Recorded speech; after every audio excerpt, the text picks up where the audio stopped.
Hello, everyone, and welcome to A Cold Heart. Ooh.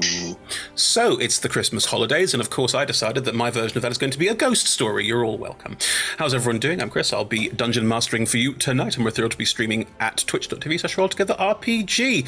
And I hope you all had a lovely Christmas season. It's what is it today? It's 27th when this is going out, I think, or 28th. So people have had their Christmases, and we haven't had our Christmas yet because we're recording before Christmas. So has everyone got exciting Christmas plans? Everyone happy for the holidays? I'm going to be in 45-degree heat. Well, that's Australia for you, but I'm doing a trip up north. It's even hotter than where I actually live. Well, we'll have to hear all about that in a second. I'm not built for it. Look at me. I'm translucent. Yeah, I don't think I could cope with that. No, I can't do heat either, I agree. But yes, we are streaming Dungeons & Dragons. That is a tabletop role-playing game. Everyone has character sheets in front of them. You can also see them on the left-hand side of the screen right now, thanks to D&D Beyond Overlay. They all have their unique character sheets. They have abilities on there. They have dice they can roll. And usually 20s are good and 1s are hilariously bad, and everything in between is on a scale. So we use that to work out what's going on. They roll for their characters, I roll for the world, and together we tell a story. Well, obviously it's a one-shot, so don't get too attached to these lovely characters just yet. But why don't we have a quick go around and meet all of our players? And could you also say who your character is? Give their pronouns, please, and maybe just a quick sentence about your character, quick description and sentence. Not too much because we'll meet them as part of the adventure, but just so everyone's starting on the same page. Let's start with Anna. Hello, my name's Anna, and my pronouns are they, she, and he, and I am playing Brad. I'm playing a character whose name cannot be easily pronounced by common tongue, but for these purposes, you may call him Brad. He is a Minotaur champion fighter, and has a man bun, and his pronouns are he, him. Does Brad's name in Minotaur sound like Brad? Is it like Brad? It's like a... But Brad is fine. Yeah, Brad. I heard Brad. Brad. Good. Yeah. Awesome. Thank you very much, Anna. John. Hello, all. I am John. I use he, him pronouns. Tonight, I will be playing Pegs, who uses he, they pronouns. Pegs is a little kobold rogue, and they work for the Guild of Candlemakers, and they're really excited to sell their candles. And they've just been selling lots of candles, and they're on their way home to see their mum for Simril. Oh dear. Oh, it's a tragic little tiny Tim. Oh no. First one down, I'm calling it. Right. Thank you very much, John. It's not good when the DM calls the first time. Before the game starts. It's my decision. I'll put a fiver on that. G. Hi, I'm G. I use he, him pronouns. And I'm playing Augie, who is a vet, a war vet, but not an experienced war vet. She's a rabbit that goes and heals animals that have been in battles and out in the fields and so on. Is that specifically animals that have been in battle, or is that animal humanoids? That there is quite a lot of animal humanoids in Forgotten Realms? There's a bit of crossover, certainly. And yeah, I think it's like a war medic, but specifically for animals. Gotcha. Okay. Because it's a fantasy realm. There's a lot of battles happening. I mean, I'm surprised no one's thought of it before, G. That's what I'm saying. It's clearly very important. Thank you very much, G. Looking forward to meeting Augie properly. Let's meet our new player, AJ. Hi, I'm AJ. Today, this morning. Sorry, Australia. Whatever time it may be, wherever you are watching this, I am playing a Fire Genasi sorcerer named Carter. Carter is not very wise, not very brave, and has relied on their magical talents instead of actually living in the world. Good. That's perfect for this. Thank you very much. You're welcome. I built the perfect character for a horror campaign. You absolutely did. Yeah. Makes dumb choices. Oh, I can't wait. Literally can't wait. Lovely. And last but not least, Pav. Hi, my name's Pav. I use he, him pronouns, and I'm playing Link's Ludo Quest, who uses they, them pronouns. They're a human bard. Fun fact, this is definitely by far the worst I've ever rolled on abilities for a campaign, and it's a horror campaign, so I'm going to have a great time. But yeah, Lynx is, the best way to describe Lynx is Lynx believes in carrying everything, but not necessarily being able to find it, and also was definitely like an entertainer and decided that they wanted to be someone who was very smart, and so takes a lot of notes but maybe not really about the most relevant or important things, and stashes them in important places that they can very rarely find again. So very useful to have in a party in this kind of situation, I feel. So Pav today is playing me. Yeah, that's it. That's me. I was going to say, it sounds a bit like ADHD version of me, where there's post-it notes in random places, but they don't make any sense. Oh my God, Pav. I just looked at Pav's stats. Oh my God, that's awful. All right, good, fine. Okay. And the highest with modifiers is a 15. Jeez. Nice. Okay, good. Anyway, these are our lovely players playing their lovely characters, and together we're telling a story. Before we kick off, the stream will run for about 3 hours or so. There'll be a roughly 5-10 minute break somewhere near the middle. Sponsors and supporters, look around us. Look at these logos. Look at these lovely people who sponsor and support us, and aren't they fantastic? Let's start with Hero Forge. We usually have Hero Forge minis for all of our campaigns. We don't have them for all of our one-shots because our editors, also want to celebrate Christmas. So we don't have full Hero Forge minis for this campaign, but we tend to. And you can probably see loads of them on our previous campaigns. We work with Hero Forge directly to make character models and miniatures of all of our characters, which you can get as 3D printable things for your own 3D printer if you have one. You can get digital versions in Unity and I think they're called STL. And you can also get them to print them for you and send you little resin minis. I've got one here. Actually, I'll show one off. There we go. That was printed. That is entirely in color and was printed like that. No paint required because I can't paint. So Hero Forge are incredible. You can design your own character model and then do whatever you want with it, and they are splendid. Check them out at heroforge.com. We're also sponsored by UltraPro. UltraPro are tabletop organizers, tabletop tat providers is the best way I can think to put it. I have a lot of tabletop tat and I love it. There's some lovely stuff on here. So I've got like a Magic the Gathering box, and what's this? This is an owl bear. Look at that. Look at that little figurine of adorable power. Look at its cute little butt. That's what I like. But yes, if you fancy a figurine of adorable power, join us in chat and there will be a chance to win a gift card, or you can use it to get anything you like with Ultra Pro, but there is a random draw if you join us in chat today and say anything you want.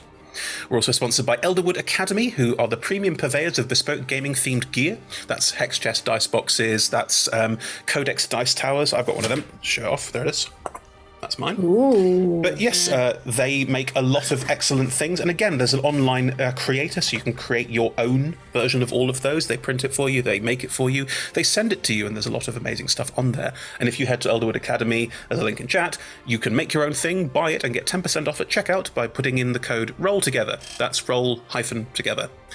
That's not the word hyphen, it is a hyphen. Just making sure we're all on the same page. Thank you. We are also supported by the lovely D&D Beyond. You can see our character sheets on the left-hand side of the screen today, and they are a fantastic way of playing D&D remotely like we are today, so can recommend. We're also supported by Level Up Dice. There's a link in chat for the Table Shakers range, and I've got some of them here. Table Shakers are basically very large metal dice. These are a B100 set. They are fantastic for big, important rolls, so buy yourself some at the link. We're also supported by two lovely D&D video games, Idle Champions of the Forgotten Realms and Warriors of Waterdeep. There are some codes at the bottom of the screen that you can put into chat to get links and or codes for games.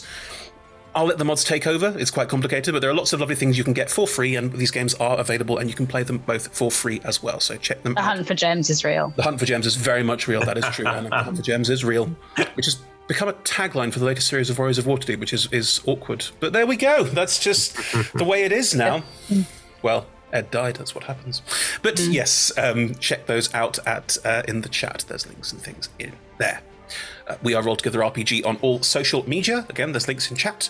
And a massive thank you to our D20 Club on Patreon. They are wonderful, splendid, delightful people who support us financially, and you can too. And there's a link in chat to join them and do that. There's no tiers. It's just put whatever you want in. So feel free to join them and put in whatever you like. Our D20 Club are marvelous people. They have made a fan wiki for us. Again, there'll be a link in chat right now which keeps getting updated by fans writing wonderful things. It's very, very pleasant.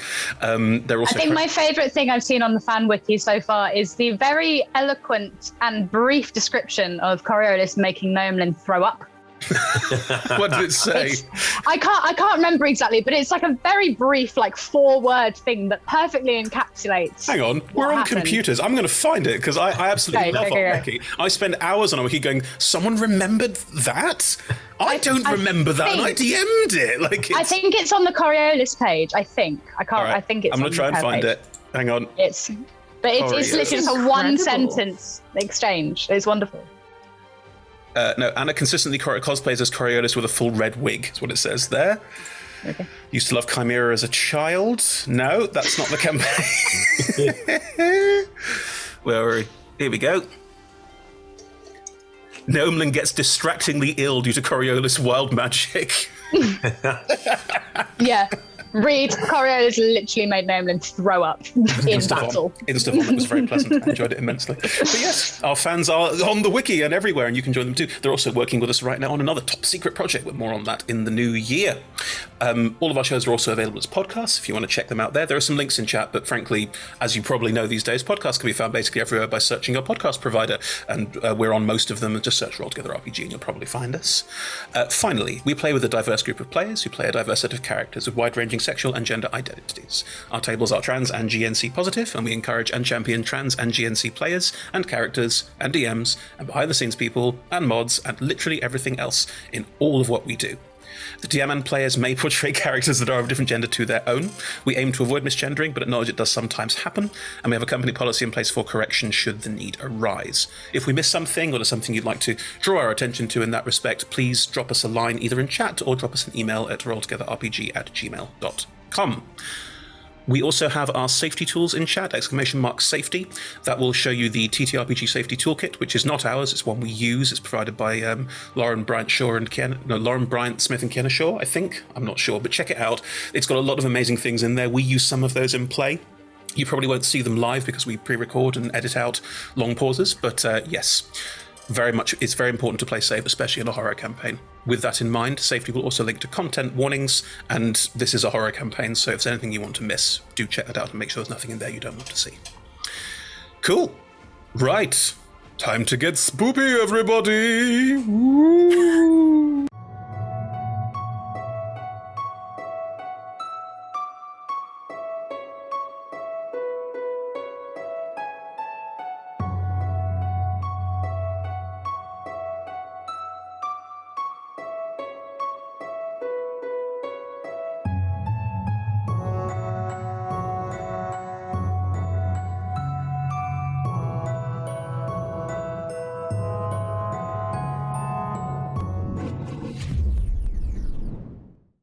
And welcome back, everyone.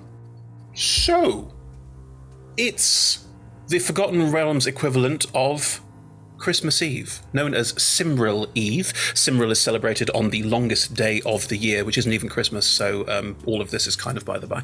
But what happens in Cymril, in the Forgotten Realms, is everyone stays up late into the night, and in doing so watches the stars and gives each other presents, and it's very similar to Christmas in quite a number of ways. It is the day before that, and we find most of our party leaving Candlekeep. Candlekeep is a very large library / university / place for awesome people, and all of them have been there doing awesome things. Why didn't them? Let's hear from the group. What were the 4 of you, not all of you, but 4 of you, doing in Candlekeep? Observing. Brad was observing. Brad can't read, so Brad was just along for the ride. I will say Candlekeep is fantastic in many ways, including providing some kind of magical audiobook, so you could have engaged if you wanted to. I think Brad would probably have taken the audiobook option of whatever Oggy was reading. Great. But still have not fully understood it. Oh, you wouldn't have. Why? What the hell was Oggy reading? So Oggy had been dealing with. I'd just come across, a horse that had been in battle and had picked up some particularly weird, unusual either disease or infection or something, maybe something magical. Are you a vet diagnostician? Are you like a vet house? No, this is just a particular case that needed some research because I needed a reason to go to Candlekeep. And so, yeah, is researching like, yeah, infections and diseases and weird medical shit. So it's probably like some medical textbook. So, Brad, you have... Can I ask? Go on. Okay. The horse, the hypothetical horse. Uh-huh. The real horse. Yeah, what do you mean hypothetical? the real horse. Yep. Was there an anecdote of some description that in which the horse either lived or died?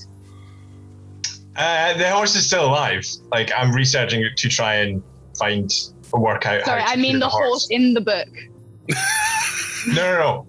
There's not a horse in the book. The book is like a textbook or encyclopedia of diseases and infections. Horse diseases. Yes. But, Not necessarily horse diseases, but like rare magical, potentially. You know, when all those horses got that illness and they all got really sick, I was really worried about them in the book that we read together just now. Yeah, yes, Brad. I can see why you'd be so upset about all of the horses. Do you think they survived the horrible illness? The ones in this book. Yeah. Well, they don't talk about a cure in this book, so I would suggest not. You mean I think it was a very long time ago, though. I think by now those horses would have been dead anyway. Brad's having That's probably not helped, has it? It's just, I just get so sad when those majestic creatures don't live to their full potential, you know? I know, son. Yeah, I know. Yeah. Just for clear, this is on the road, presumably. Brad is how gigantically tall? Oh, like 8 foot, like huge, like more massive. And Oggy is... Oggy is just a big rabbit. So, have you heard of, there's a breed of rabbit called giant Flemish rabbits? No, They are but just- I'm Googling it. Yeah. They're just big rabbits. They look exactly like a domestic rabbit, but they are on average like 3 feet long. You see, this is the thing. A small puppy. My mate. Yeah. Oh my god, that is And a you big can rabbit. you can keep them just as pets, but just let them roam around your house like a dog. That is a No. You can huge train rabbit. them to like shit in a litter box and stuff. No. The thing is, Oggy, like, I just really wanted the horses to be okay at the end of the book, and I feel like I was not left knowing that the horses were going to be okay at the end of the book. I mean, that's not really the point of the book. It's Then not what- meant to be telling you a story. What? What do you mean? So that book, it was just meant to be information about diseases and infections. What? But like true, Yeah. Yes. like a lesson, Yes. Like a school Like lesson, school. like a lecture or a class. but written down. Exactly. It's very clever, isn't it?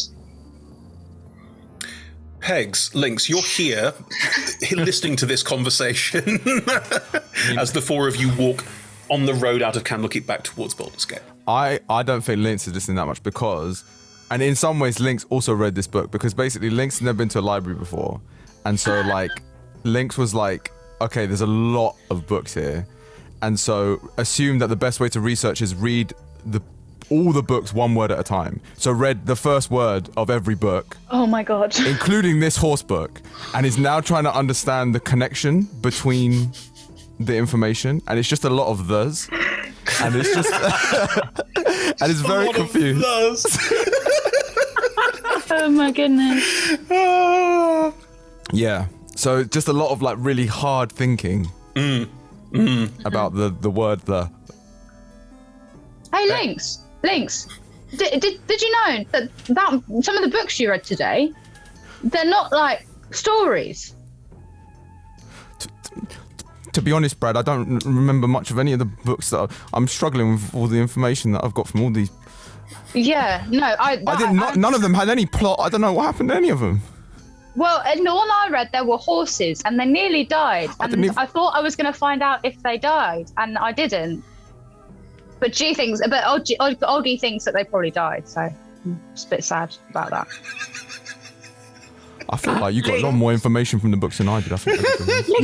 Well, Lynx, if you're only going to read the first word of every book, then the books aren't. I didn't know we were going to leave so quickly. I thought I was going to have more time to read the second word. No, but Lynx, maybe you need to read the last word of the books, and then you'll. Well, now, thanks for telling me that now, Pegs. It's like the candle all over again. Tell me at the end of it. Don't tell me at the beginning. Tell me at the end of it, why don't you? So my candle. Let's describe Lynx and Pegs while we're So Lynx is a fairly stout human with kind of beigey brown skin. They kind of look like, the episode in Friends where Joey puts on all of Chandler's clothes? It's kind of like that, but with medieval wear and bags. As wide as tall. Is that kind of vibe? No. Right. I love them. Good. Good. And then Right. trotting alongside them is a little blue kobold who is wearing a big woolly hat knitted for him by his brood mother and a big scarf. He's got mittens, he's got little raggedy clothes, and he's carrying a little candle, and he's got a bag of candles. He's into candles. Why were the two of you in Candlekeep? Pegs, I think you've sort of answered that question. I thought it was a good place to sell candles. Turns out I've got quite a lot. So, I won't go there again. But it was nice to see all their candles. I did some good research. And I was there because Pegs sold me a candle that I was going to use for my reading, but then it didn't work, and so I tried to get a refund, and then Pegs was like, I'm going Candlekeep, there's a library. How does a candle not work?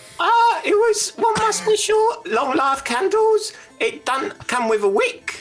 Wick is extra, but it lasts a long time. Well, it lasts a very long time, isn't it? A wig is extra! Good. Right. I'm a business person, thank you. So you four chucklefucks met up in Candlekeep and all decided to go back to Baldur's Gate at the same time? Did you all sort of realise you were all heading in the same direction and go, we'll just travel as a group? Yeah, cool. Yeah. So you're all sort of getting to know each other a little bit. You probably had some adventures in Candlekeep as well. But as you're making your way down the road towards Baldur's Gate, which some of you travelled up to get to Candlekeep, others of you came from different places. Baldur's Gate is a nearby city. Just to give you a sense of the atmosphere, you're walking through woods. They're quite sort of heavy fir woods, and the temperature is cold. There is snow underfoot, not a ridiculous amount, but light dusting of snow underfoot, and a sense of frost that crackles underneath your feet as you step through some sort of old puddles, like that sort of late November cold, if you know what I mean. For Australians, like that late June cold, I'm guessing. Yeah, there we go. Suppose you're that close to the surface of the sun at all times, so it's irrelevant, really. But we don't have snow or ice, and barely any rain. Well, for us Europeans, it's like that November weather. Got it. I'll imagine. Yeah. But yes, as you're walking along, the path ahead of you is relatively easy to follow, and some of you have probably travelled it before. It's also quite well travelled. Candlekeep is quite famous, if you will, and Baldur's Gate is quite big, so it's quite a well-travelled route that you're going along. You haven't seen any other people for a couple of hours, though, and you've been travelling for a good half a day or so. It's now getting around to late afternoon, early evening. As you're walking along the road, Carter, where would they find you on the road? What are you up to as the four of this lot travel? I think Carter is just sitting on the side of the road, playing with a puddle and a small little wooden boat that she found. Just having a time. ahead of you is a fire genasi. You want to describe what Carter looks like? Yeah, Kana is like a petite, non-specific gendered, very like straight fire genasi with the flaming hair just combed back in a short do, some hot iron piercings in her ears, just very innocent looking thing that's very shiny and fiery. Would we have seen a genasi before? Yeah, genasi are relatively... They're not like the most common species, but you've all... I will say you've all travelled enough to have experienced genasi before of most varieties, yeah. So yeah, there's a fire genasi sat by the side of the road. I wouldn't say it was uncommon to see people on this road. When you all travelled here, you presumably saw some people around, so you probably wouldn't think much of it. But also you haven't seen people in quite a long time, so this person appears to be entirely on their own. And as we get closer, does Carter react in any way, or is she just playing with the boat? You're just walking, so I think you get very close. You get like a couple of meters away before Carter looks up, very surprised. I like your boat. Oh, thanks. I found it on the road. I was so excited about it, so I started playing with it in the puddle. It's a nice boat. It's a really nice Very boat. nice. Yeah. Do you want to play with it? You're like a big candle. Yeah, I'm like the fire on the top of the candle. Yeah, wow. I like you. I like you. Oh, thank you. It's funny, it doesn't look anything like my candle, and I hold up my candle towards... Is it just a stick of wax? Is it just a stick of... I mean, wax is charitable. It's a stick of like vaguely combustible materials. Oh my, it's very late. I did not notice that it had gotten this dark. Are you going that way or that way? Kata gets up and looks down both ways. Roll a survival check. I don't know. Roll a survival check. Let's get this ball rolling. First roll. Oh, actually, I do know. 19. 19. I'm not sure where you were coming from or where you were going to, but there's like I don't think Kata knew. Oh, okay. Then with a 19, I will say that you get a sense of purpose and direction, but you're not quite sure why. So oddly, I feel like I want to go this way, but also I had no plan, so it must be the fates speaking to me. I must need to go with you guys. Well, sure, you can walk with us for a bit if you like. That sounds lovely. We're heading to Baldur's Gate. Oh, okay. we kind of just all met as well, so you haven't missed out on much. Don't worry, we're not like all friends already. Oh, okay. We were talking about a horse book that we all read. Yeah, to catch you up, it starts with the word "the." Right. We do not know yet whether or not they die, but we do know that it's not like a story, it's like a lesson. What's a lesson? Like... Oh, for God's sake. Like a school class? Nope. Like, No. you know when somebody sits you down and like teaches you something and like tells you something that's like true that you have to learn? I guess so. Yeah, okay. Kind of like that. I mean, I wasn't very good at school either, don't worry, but that kind of like that. So why don't we just keep going while we're walk and talk? I think that's maybe a good plan. Yeah. Sure. Okay. Let's go. Okay. I'm down for that. The fates have obviously put you in my path so that I can find my way to a Boulder Dash. Baldur's Gate, but yes. What the fates is that some sort of deities that you worship there, or No. no? Oh, right. Okay. Oggy, I'm just going to direct this at you because you seem to be the only person here with any wherewithal. You you know that the journey from Candlekeep to Baldur's Gate, you could do it in a day if you left first thing in the morning, but you didn't. You lot left mid-afternoon, so you're going to be camping overnight, which is fine. You've all done that. You probably done that. You're probably fine with it, and the others are probably okay with it too. You all have some form of like adventurer's pack, tent, etc. that you would have. You know that on the road there are various like clearings that have been purposefully cleared out and made so that places people can camp and stop on the way to and from. It's quite normal in these parts of the Sword Coast, which is actually relatively culturally refined. There's the paths are quite well laid out. There's often magical like lights and things on them and stuff like that, so you can find your way relatively easily. And you reckon you need to find a rest stop relatively soon to stay overnight, because you won't get to Baldur's Gate unless you travel late into the night, which could be dangerous. So if you all move ahead, you will eventually find a rest stop as late afternoon turns into early evening. It is midwinter, so the cold will start to set in a little bit as the sun goes, but the sun goes at about sort of 5 o'clock, so it's already starting to get quite cold and quite dark as you all move into the rest spot. How are you all settling for a night's rest? Setting up some sort of little tent thing, bivouac style job. Does everyone have a tent, or are you planning on sharing? What's the plan? I don't think Brad has a tent. I think Brad uses his hoofs to like, you know, when dogs do that thing where they like scrape out the ground from under them. I think he's using his hoofs to do that, to make a snowless bit of ground, and then just kind of squatting on it with his horns poking out the top. I will say, for the purposes of this, that is, you're experienced in that way of camping, and you're fine with it in the cold, assuming the weather doesn't turn too sour. What's everyone else got? Who is the warmest looking member of the party? Brad. Well, Carter now, obviously, but I would say that...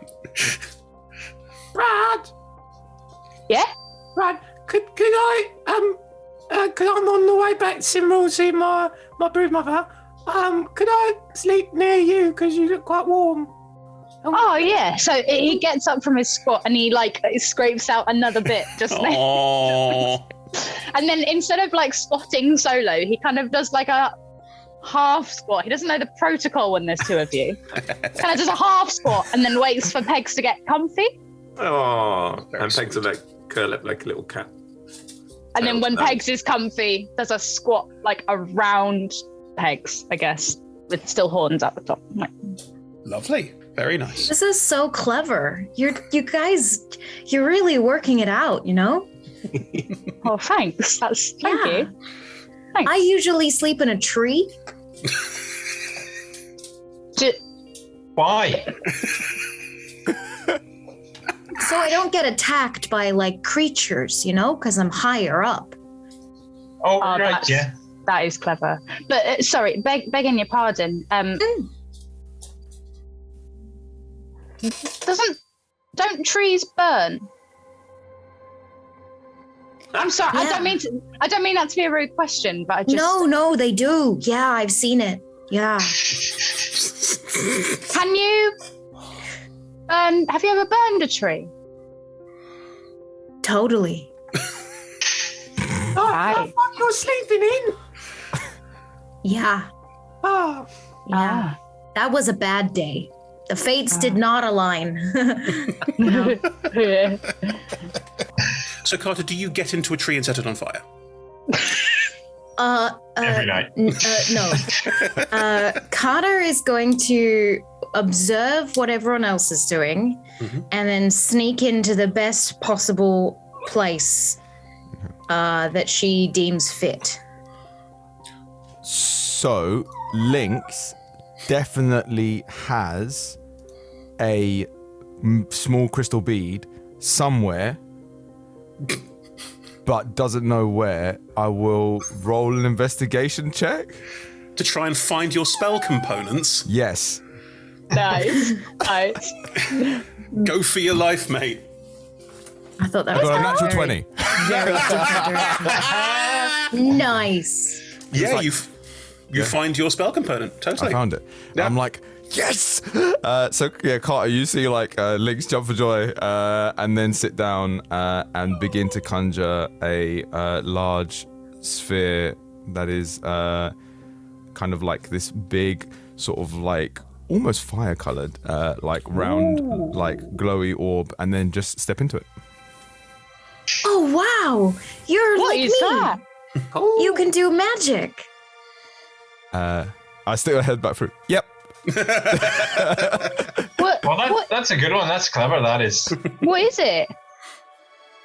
It's a hut. It's well, it's not really a hut. It's a round. It's nice inside. You can come in if you want. Oh, thanks. I yeah. walk in. Are you all Would gonna I? go? Would I fit in the tiny hut? Great. So yeah, it's Do just you- 9 creatures of medium size. Great. So, I think I'm technically medium. You are technically medium. That's correct. Yeah, yes. yeah. On a technicality, I think I get in. Yeah, But Pegs, would you rather? It's totally okay if you would rather sleep out here. But if you wanted to sleep inside Lynx's ball of, pink, then we could do that as well. I've never slept in a magic ball before. Do we go? Do you want to go try it out? Yeah. All right, What? let's go. What's it like inside? Inside, it's kind of like it's a bit like you've gone into a student's bedroom, and like just like there's like in some sense, Lynx looks to have shrunk, and then you realize that it's because they've kind of like decamped lots of layers of clothing and bags and stuff all over the floor without any kind of organization. The thing I will say is, Pegs, as you attempt to enter, you can't. Oh, Lynx, think it's broken. Lynx comes out and says, "Oh, sorry," and then you can't come in.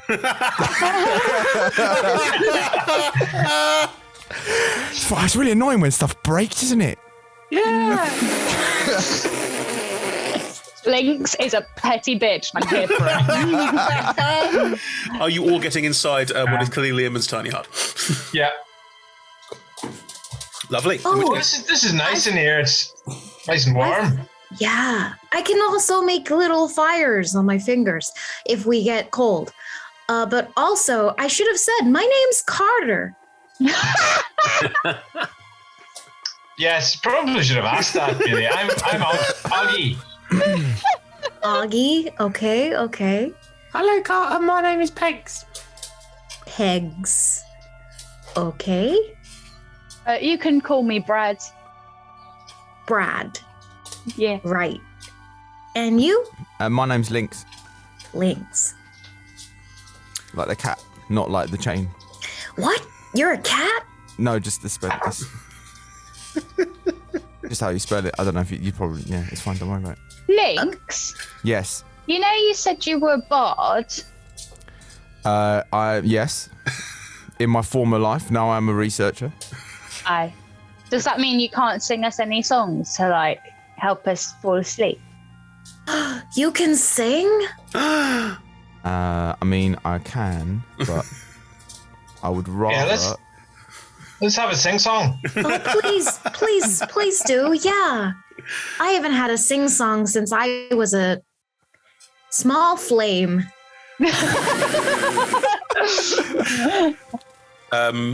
Pav, you're welcome to roll a performance check. Well, Lynx is welcome to roll a performance check. Yeah, go for it. Yeah. Do have a +8, so you'd hope. Oh, hey, there you go. 24. So Lynx pulls out a slightly bent vial from one of the bags, but you're like, this is not gonna go well.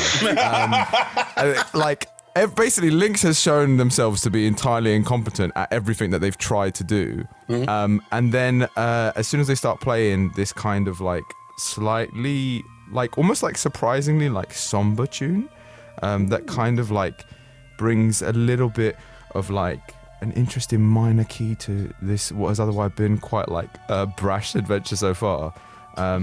It's kind of quite surprising, and starts to sing, and you're like, wow, Lynx is probably should just be a bard. Lynx is quite good at this. I don't know what the other stuff is, but this is pretty legit and feelingsful. So yeah, Lynx is playing this kind of like slightly kind of like minor key. It like kind of rings through this sort of enclosed space with quite good acoustics and begins to sing in this quite like almost like quite different sounding voice than maybe what you're used to hearing in a tavern. Like almost like you hear like the sounds of like great halls or like something kind of much grander than anything that Lynx has kind of shown so far.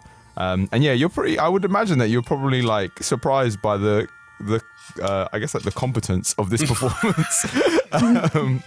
Yeah. Pegs will start lighting candles and give everyone candles so he can start swaying.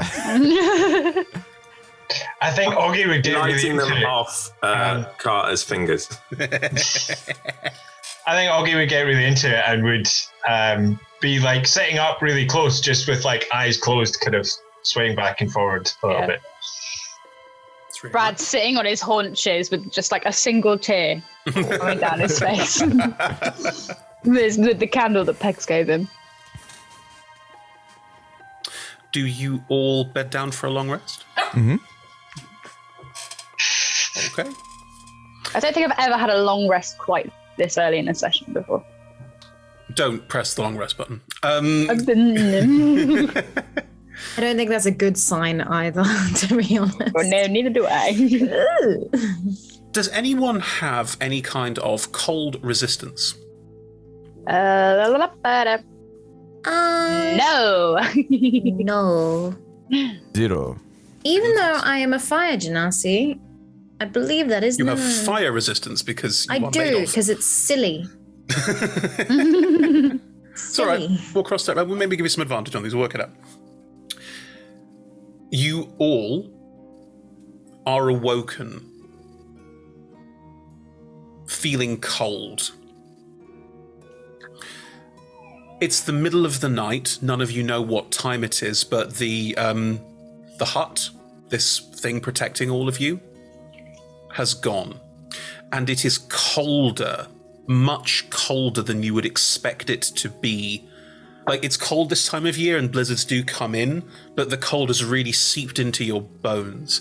Can everyone make me a constitution saving throw, please? Carter with advantage. Because screw the rules. Actually, my con's not too bad. They're silly. Oh my god! That's a nat one. 18. Nat 1, 18, Yep. 17. 17, 9, 7. 7. I think basically to make this work story-wise, Brad got complacent, and rather than like doing his little squat, he just like starfished.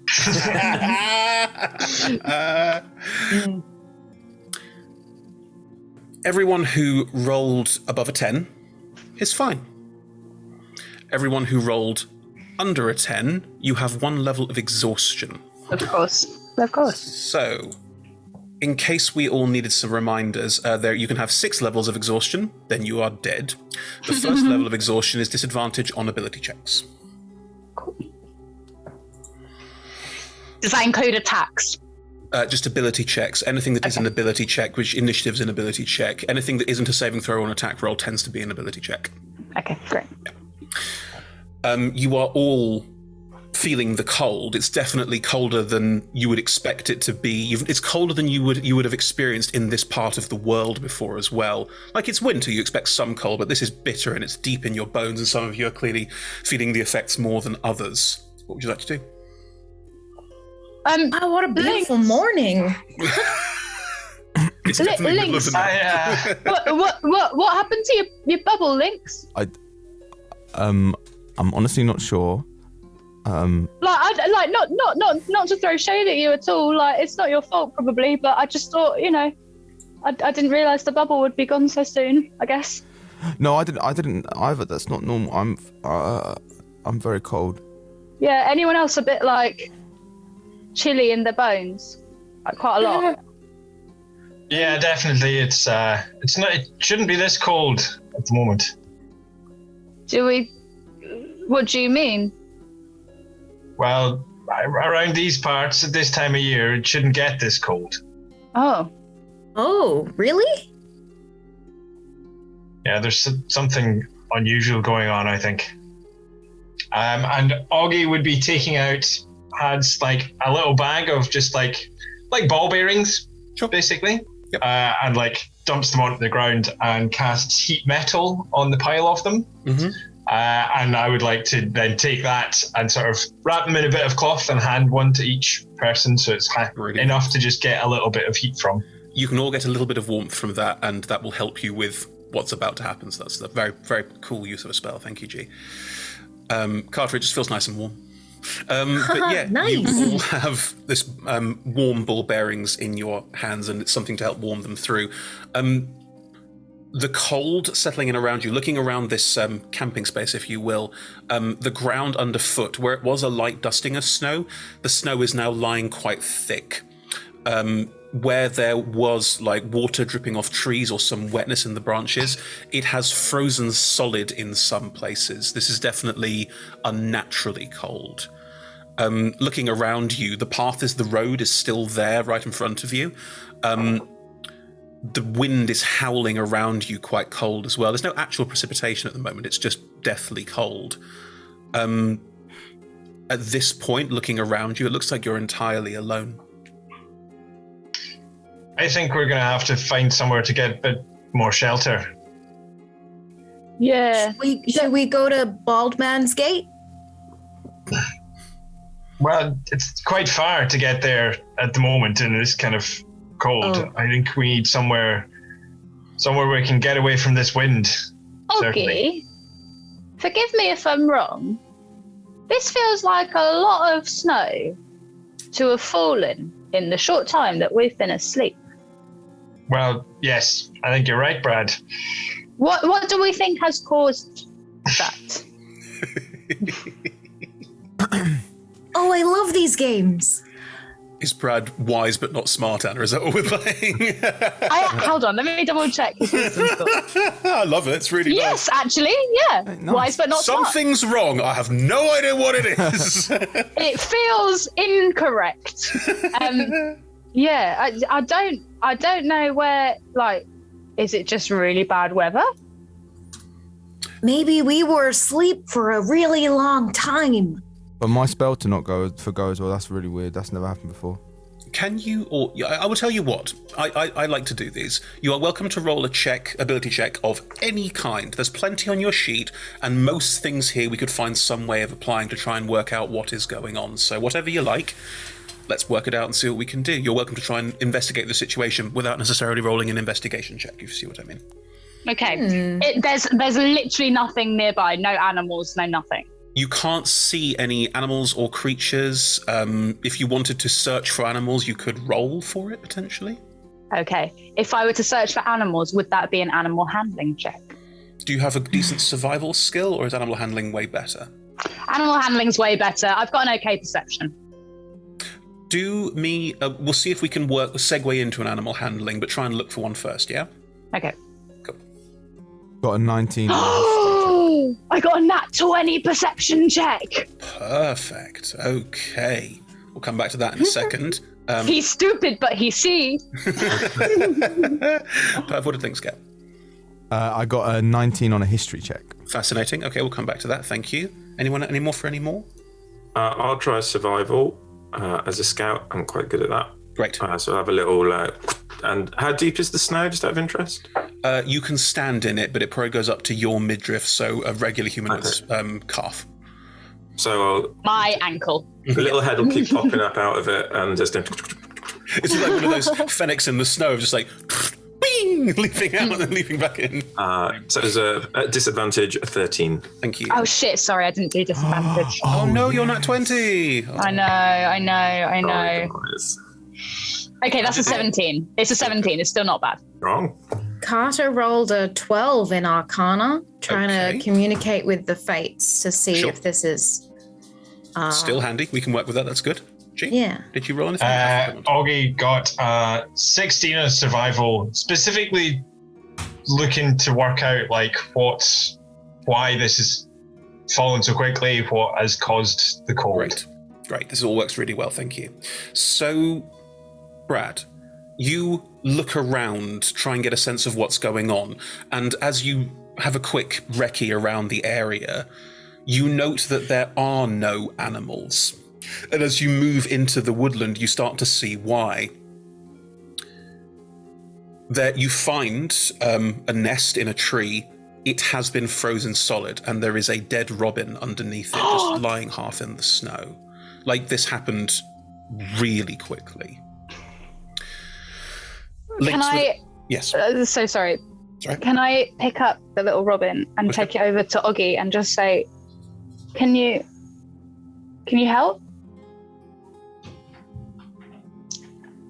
I don't think so. I'm sorry, Brad. You could revivify it if you wanted to. I think he's just cold. Let me help. And I start leaning towards with a fire. Well, just be very, and I think actually probably can't reach to stop Carter physically, but would just be like, well, just maybe don't quite touch it. Maybe just be gentle and warm it kind of slowly. Okay. Starting to thaw it, it just turns into a, not frozen solid, but still very much dead robin. Oh, that didn't help. It didn't, no. Lynx, with your history check, you struggle to retain all the knowledge that you have, but you do have quite a bit of knowledge. It never gets this cold around here. Like, it gets wintry, but this kind of flash freeze feels unnatural. You get that automatically. Carter, with your Arcana of 12, you also get that this is unnatural, and trying to reach out to the face to try and find out what's going on here, where you usually get like a little bit of like, hey, oh, it's fine, that way. You get very, very little, almost like it's being blocked from you in a way that you've never experienced before. No. Yes. Oggy, with your survival check, it's definitely unnatural. As already people are starting to piece together, this is unnatural. It's also not like someone cast a cold spell and everything just froze up. It's like the whole area is colder than it should be over an extended period of time. Because you can start looking at things like how the water froze and pieces like that. Pegs, with your very decent survival roll despite being exhausted, looking around all of this, you try and look around and you note that everything in this wood is dark and quiet, but you do get a sort of blip of light through the trees. You have no idea what it is. It's probably some kind of flame or magic spell or similar, but something is clearly...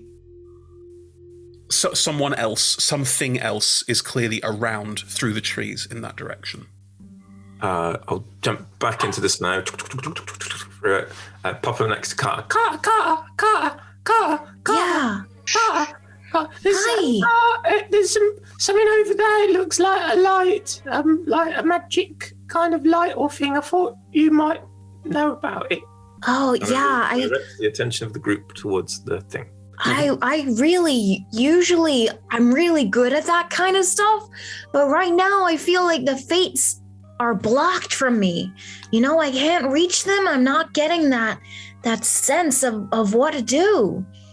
It's what's really cool though, that you're blue, because I can see you in the snow. Oh, that's really helpful. I don't know how helpful that is, actually, to be honest. Right, yeah, well, so if there's a light over there, then there might be some kind of way we can get some shelter. So I'm going to go there. The robin. Sorry? They might know how to help the robin. Well, yes, they might. They might well. Yeah. Why don't you bring the robin with you? I will. Okay. I carried a dead bird with me once too. Did you? What happened to it? Oh, it just kept being dead. Right. As you travel through the cold, you realize as you're walking that it's not snowing. The snow has clearly settled and fallen, but you are trudging. As described, it's quite difficult going for Pegs because it's up to Pegs' waist, and all the rest of you. For Brad, it's up to like your knee. Like it is relatively thick, heavy snow that appears like it's all sort of fallen or crystallized quite quickly, and the trees around you have this almost like flash frozen element to them because the cold happens so quickly. As you're all going, can you give me a marching order, please? Who's struggling the most with the snow? Pegs. Pegs, you can get on my shoulders if you like, and we can go up front so everyone else can see us. Oh, that's lovely. Thank you. All right. So kneels down, Pegs on shoulders, like, you know, the way you hold a small toddler. Yeah. Cool. Um, yeah, cool. Yeah, oh well, Augie is like walks on all fours rather than can kind of sit up and do stuff with her hands, but mostly walks on all fours. So is, I think, going in the trail of like one of Brad's feet. Okay. But you're basically like 3 foot tall as well. You're quite short. Yeah. Yeah. Okay. Cool. So you would also struggle in the snow without this, but you've got some system. And Lynx, Carter, are you following behind? Yeah, I think I'm really close to Brad. Mm-hmm. Okay, so you're Right behind him. right behind Brad. In which case, Lynx, Yeah. you're taking up the rear. Is that all right? Yeah, that's fine. Right, lovely. As you all move ahead towards this light that Peg's pointed out, and you've now all can see and aim for, it looks like a candlelight or similar. You can't tell because it's still quite a long way away, but there's definitely something you can all focus on through the trees as you go. But it is very heavy going as you walk. The cold really sets in and it does start to snow very, very gently at the moment. Just sort of a light dusting starts to fall. It melts on your tongue, obviously, Carter, but I think it melts before it gets to your tongue. But yes, there is now this light dusting of snow that falls all around you. And in any other situation, this would be rather picturesque and beautiful. But the cold is really settling in now. I need you all to make another con saving throw. Thanks to Carter's, thanks to Oggie's heat metal, which will have faded by now. But you had a momentary beat on this, so you all have advantage on this saving throw. Advantage? Yes. I just rolled a nat 20, so, but Just in case. yeah, I got 26. Great. I can't believe I've rolled 2 nat 20s already. That's well, Really good. and I'm using Beyond, so you can see that I'm not lying. No. As I've said before. 23. Perfect. I don't mind. It's up to you how you do your dice rolls. I'm not going to police you. Do saving throws count as abilities in terms of the No. exhaustion? Saving throws are not yet. That's when it gets real bad. That's later. Okay. So no, a saving throw is saving throw. You'll have advantage on this. What have we got? 16. Great. 13. 13. 13. 13. Cool. All of you are fine. Those of you that are exhausted are still exhausted, but you don't get any more exhaustion as you make your way through this winter landscape. Moving forward, the snowfall starts to get thicker and heavier, and the wind is starting to pick up as well.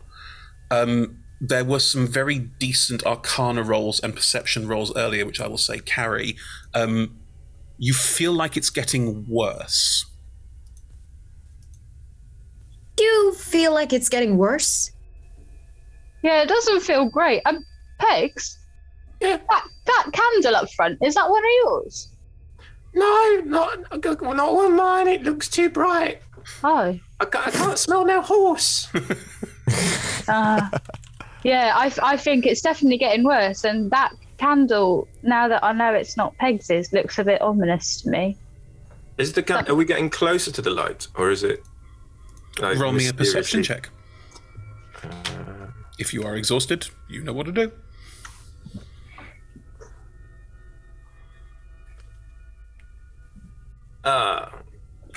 Seven.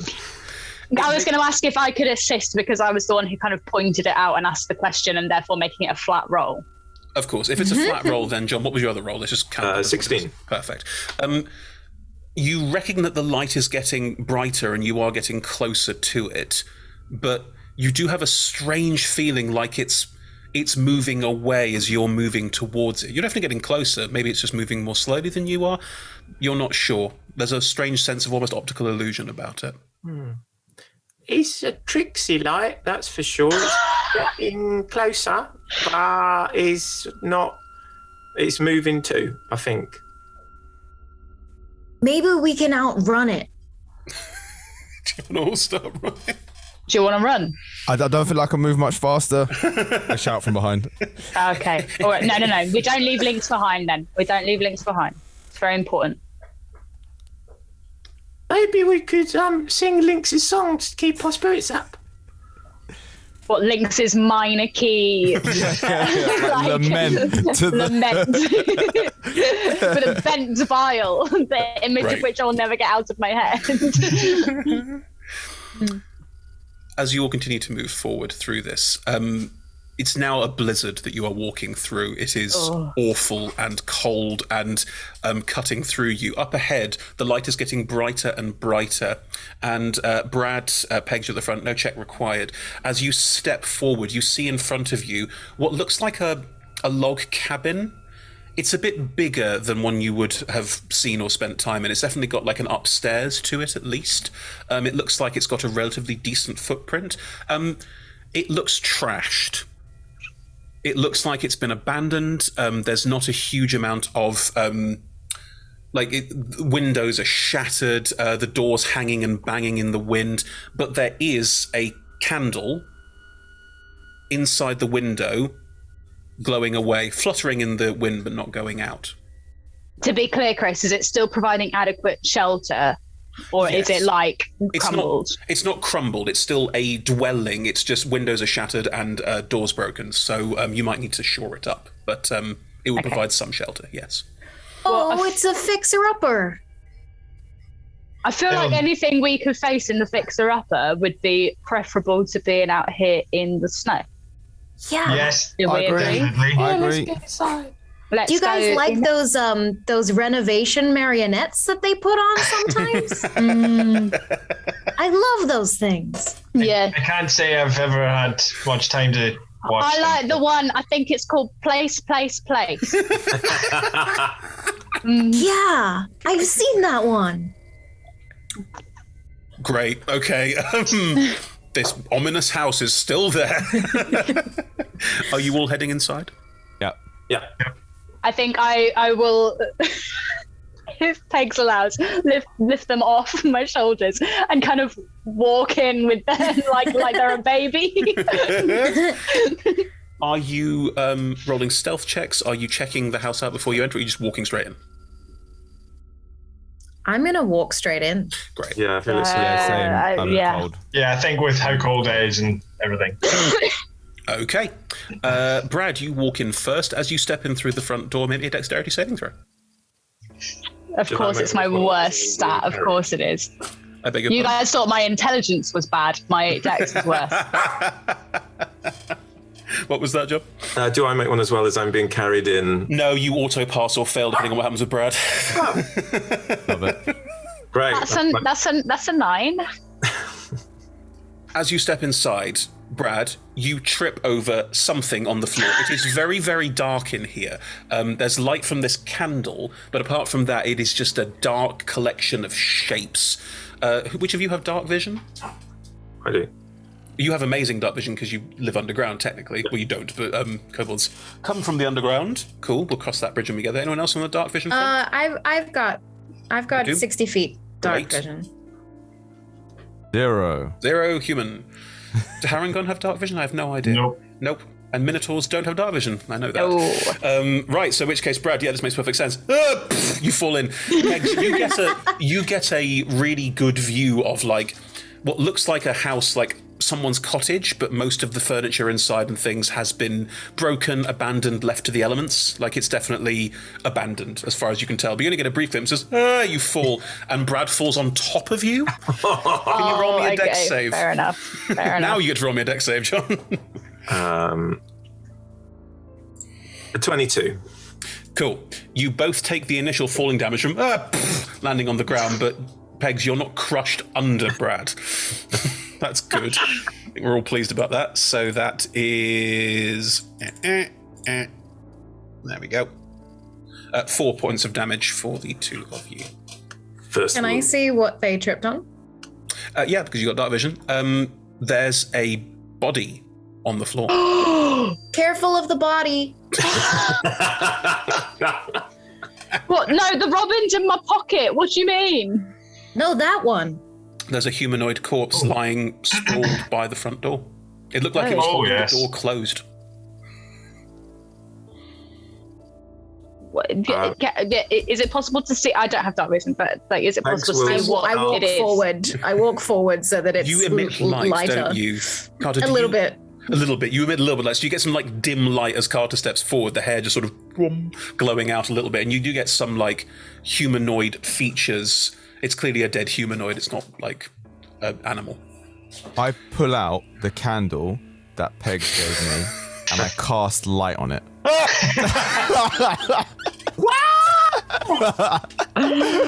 that's very good, Dennis. Very good. Dirty shade right there. As you cast light on the candle, the whole inside of this cabin lights up. As described, there is what looks like a dining room table and some chairs, but the table is on its side. It looks like this place was inhabited once. There's definitely the signs of habitation, but it's clearly been abandoned for at least a couple of years, if not more. This body on the floor, let's see. Who'd like to? Are you all examining it, or is someone looking at it in particular? I think I'll let the others do this. Augie particularly would be going over to check it out, work out what happened, how they died. Medicine check with advantage? Yeah. I assume someone's assisting you. I think they're all there. Yeah, exactly. Yeah. I'm undressing it if it has any clothes and boots. Well, it does have clothes and boots. Just shaking up. Okay, fine. Slowly nudifying corpse. Yes. Carter, can you just maybe give us a second to work out what happened here before you start looting the corpse? Oh no, I'm not looting it. The few dead bodies I've been around, they make for really good firewood if you burn the clothes and the boots, to keep you warm. And I figured since we're in a cold cabin that it'd be really good to like light the clothes on fire. Well, I think since we're in a cabin, there might be some firewood around, or we could always burn some furniture. The wood, I think that'd be better than clothes. Oh, okay. If you're sure. Pretty positive. Yeah. If you like, Carter, maybe because I can't see in the dark very well, maybe we could go around the room and look for burny things. I've got candles. Yeah. Yeah. Okay, sure. I'll stop taking the clothes off the dead person. You've already pantsed them slightly. No, yeah, just their bums out. Yeah, just their bums out. Should I put the pants back on? Should I cover the butt? There. I can leave the butt, or I can cover it. You know what? You suit yourself there. I think I'll leave it down. Okay. It makes it more comical, and then, it's not like, ooh, a dead body. It's more like, ha, look, a pantsless dead body. Lynx has gone from like being horrified by this discussion to taking like lots of notes about like how you can like use clothes and bums to heat places if you need. You can use bums to... Oh, never mind. Okay, good. What was your medicine check, G? 23, sorry. That's fine. It's more than enough. This body, looking at it, you see no physical wound. Ooh. It's a human, roughly mid-30s, and they look to just be, like, as far as you can tell from first blush, they almost look like they're asleep, but they are deathly cold to the touch. They are not alive, and the expression on their face is one of fear. But they are very much dead and not wearing any trousers. Can I tell how long they've been dead? Yeah, I would say you can. The cold has done somewhat, like, made that harder to tell. Somewhere within the last 10 days. Okay. May I inspect this candle in the window? Absolutely. Go for your life. Good shout. It feels weird that it's still there and lasting so long. I just want to check, is it a magic candle? Is it a special candle? Premium? Premium. Has it got any horsey bits in it for flavour? As you go up towards the candle, and what are you doing? Describe what you're doing with the candle. So just have a little look at the flame, at the wick, have a poke of it. You're poking it. Yeah. Good.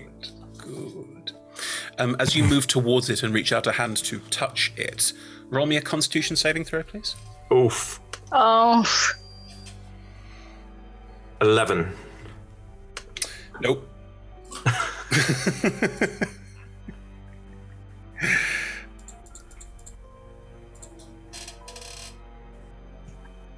You take 13 points of necrotic damage. Whoa! Oh my god, the candles have turned against him. Because you And- poked a candle. Yep. And John, these are off your max. Oh, wow. As you reach out to touch the candle, Can I uncanny dodge that? Or is that, it's not an attack, is it? you can't see it. You can't see it coming. Do that. Classic of uncanny dodge. As you reach out to touch it, the flame will almost get pulled towards your hand, like there's a wind behind it, which there almost is at this point, so it doesn't feel too weird. And then as you reach out towards it, it burns out, and you suddenly feel frozen cold. Like all of the heat just leaves your body, and the room is not plunged into darkness because there's other light sources, but the candle is now just smoking there in the window, and you feel dreadful. Oof. Anyone who's particularly perceptive might notice on the edge of their hearing just this little whine of. Pegsy, Zoom didn't even pick that up, John. Hang on. Got the beginnings of it. No, it's literally it's I cutting it think out. It's too high pitched. I think it's. I'll be the subtitles. Wine, wine, wine. That's not nice. Oh. Wine. Yeah, great. Pegsy, you alright? No! From upstairs, you all hear a very faint thud. That didn't sound Augie good. would go over to Pegs and check out, like, if it's off the max, then presumably I can't heal him, but I'd want to check him out and find out whether I can heal them.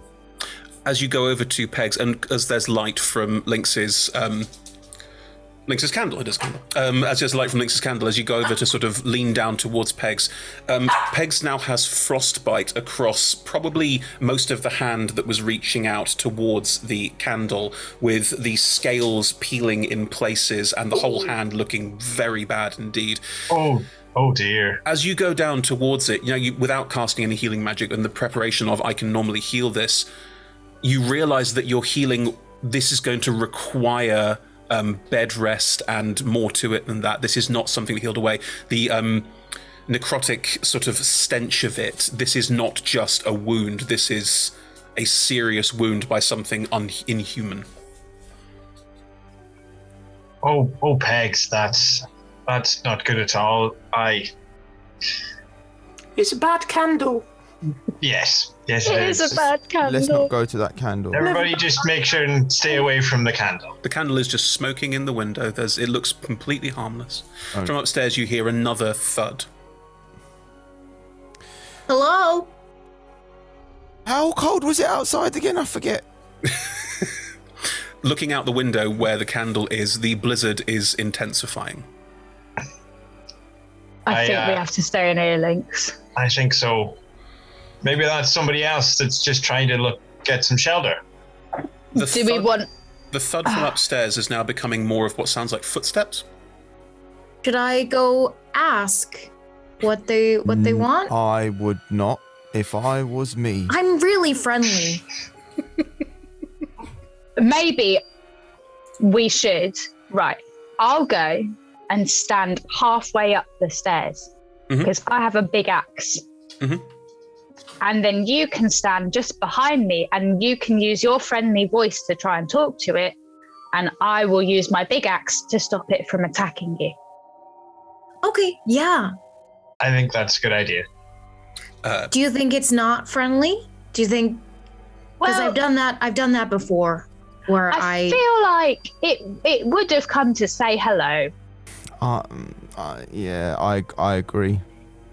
Based on the two pieces of information that I've encountered so far from this house regarding the person on the floor and the candle, I agree. Oh, that's really smart. You're like connecting them together because they're not separate things. It's the same. Yeah, okay. Lynx is very clever. The thuds upstairs are now definitively sounding like footsteps, quite slow footsteps that are moving towards where the top of the stairs are. Are you going to enact your plan to Brad stand on the stairs and Carter stand behind Brad and go, hello? Yeah. Good, great. Is there somewhere to hide in this room? Because I'd like to do that. Oh, this room is full of hiding places. Absolutely, yeah. There's tons of hiding places. There's lots and lots of detritus, abandoned things. There's a fireplace that is empty, like that you could find whatever you want, John. You can fill this in as you see fit. Wherever you think would be a good hiding place for Pegs, you go for it, mate. I'll hide in the fireplace and have my bow out ready. I mean, this is like a sort of the ground level of this building. Basically, there's no like rooms. It's one big room that is sort of living room come dining room come kitchen with stairs that go up into some kind of presumably living space, but you don't Open plan. Open plan. It's very bougie. It's not bougie at all. But yes. That was a nat 1, so it's a 12. Oh. Nat 1 with disadvantage. Yeah. Yeah. 1's a 1 in my game, so you go diving into the fireplace and are just there going, oh, like it's obvious where you are. Oh, Peg, sweet baby angel. I imagine it's like when kids play hide and seek and they think they've hidden themselves, but you could just see his 2 little blue feet. Yeah. Oh, just flapping slightly. Bless. Yeah, you leap into the fireplace. What's everyone else doing as Carter and Brad head towards the stairs? I think I'm heading just behind them Sure. in case everything goes tits. Sure, absolutely, that's totally fine. Links? I think I will throw the candle into the middle of the floor and then pull out my rapier. Sure, absolutely. Are you behind Oggy then? Yeah. Grand. I will say that you're all sort of halfway up the stairs in that order, just getting in the way of whatever's coming down. Brad, you pull your axe off your shoulders and you are pointing, and as you look, the door above, there's a sort of double stairway that goes down with a slight landing in the middle, and as you stand on the landing looking up, the door opens and there's a figure in the doorway. There's no light up here, and there's only light from down here, so you only get the figure in faint shadows, but it's just a very tall humanoid as far as you can tell, just standing in the doorway. You don't really see their face, you can just see them standing there. Carter, you want to... Hello? We are traveling merchants. We have come to sell you candles We're not and or merchants. provide entertainment. Shh. Provide. Well, he's a merchant. He's selling candles, but You're not helping. well, you're trying to not lie to him. The figure Um, steps into the light, and their skin, this turtle, their skin is a pale white. They are clearly not alive and are stumbling forward holding a gigantic greatsword that scrapes on the roof as they step down and are just mindlessly going to launch forward into Brad, and that's where we're going to take our break. Join us after the break for more of the Spoopy House. Oh my god, zombie turtle. See you later, everyone. Bye.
And welcome back, everybody. So, the situation, the party have found a house to shelter from the brewing storm, and in doing so have managed to set off a couple of strange things. A candle very badly hurt Pegs, and the party are now at the base of a set of stairs with what looks like an undead turtle at the top that's come barreling down towards Brad, who is at the front.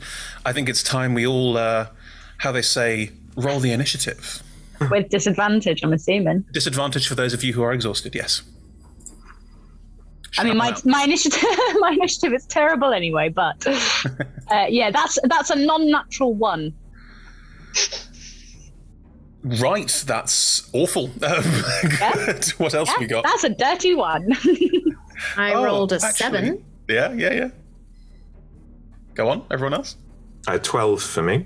12, great. 11. 11. And which of you is who's got the higher dex mod? Plus 3. -1. -1. Okay. Oh, I love the D&D Beyond initiative tracker. It literally tracks all your initiatives, so the rolls show up in my initiative tracker on this end as well. Nice. And I can do small alterations if they are like that. It's just great. It's really lovely. D&D Beyond's amazing. Cool. Thank you, D&D Beyond. Thank you, D&D Beyond. At the top of initiative, what have you done? I said thank you, D&D Beyond, and then it screwed up. God damn it. Is it because we were rolling with disadvantage and therefore rolled twice? No, it's fine. I just pressed the wrong button. It's entirely my fault. Cool. At the top of initiative. Okay. I will describe this for everybody. Brad, looking up the stairs at the this what looks like an undead turtle, but you're not sure. You're quite focused on that because it's immediate, obvious threat and has a great sword that's swinging towards you. Those that are behind, Lynx, Oggy, and Carter, what are your passive perceptions? 18. 18, thank you. 9. 9. Lynx? It's 14. 14. Oggy, you hear a whispering voice out of the corner of your ear. That's not a turn of phrase, but you know what I mean. There's a voice whispering. The tip of the rabbit. Yeah. There's a voice whispering. Maybe the ear twitches. Something's afoot. There's a voice whispering, and you can hear it, and it's somewhere in this room, but you can't place it. Pegs, my darling, sat in the fireplace, your little blue feet outside, kicking away. In your periphery, you can hear 1, 2, 3, 4, 5. 5 new friends. Is there anything you'd like to do? It's not an action, but talking is free, so... And I just say that scared me so much that I now have the hiccups and I have to mute myself. Pegs, talking is a free action, but it's not your turn initiative, but you hear this.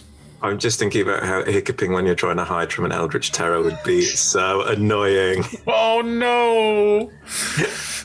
Do you hiccup often when you're scared? Because that seems counterintuitive. Yes. Probably just whisper back and go, "Oh, good, I was hoping to find more friends." And then trying to triangulate where the voice is coming from. 1 new friend. And the air around you gets cold. Make me another con saving throw. Did it get closer to me? Because I'm a scout, so I've got this skill where I can use my reaction to move half my movement away from something when it moves in 5 foot of me. Is it when it moves or when it attacks? It's when it moves into my my space. You know what? I think that's very cool story-wise. So I will say you can use your reaction to go nope and move. What would you like to do? Yeah. So skirmish, you can move half your speed as your reaction when an enemy ends its turn within 5 foot of me. So do your attack and then it still happens when it ends its turn. I thought it was. Okay, Cool. that's totally fine. Yeah, absolutely. Con save still applies then. It's a save, not an ability check, so you don't have disadvantage or anything. Cool. 5. He's only a little kobold. Oh no! Oh, only a little kobold, right?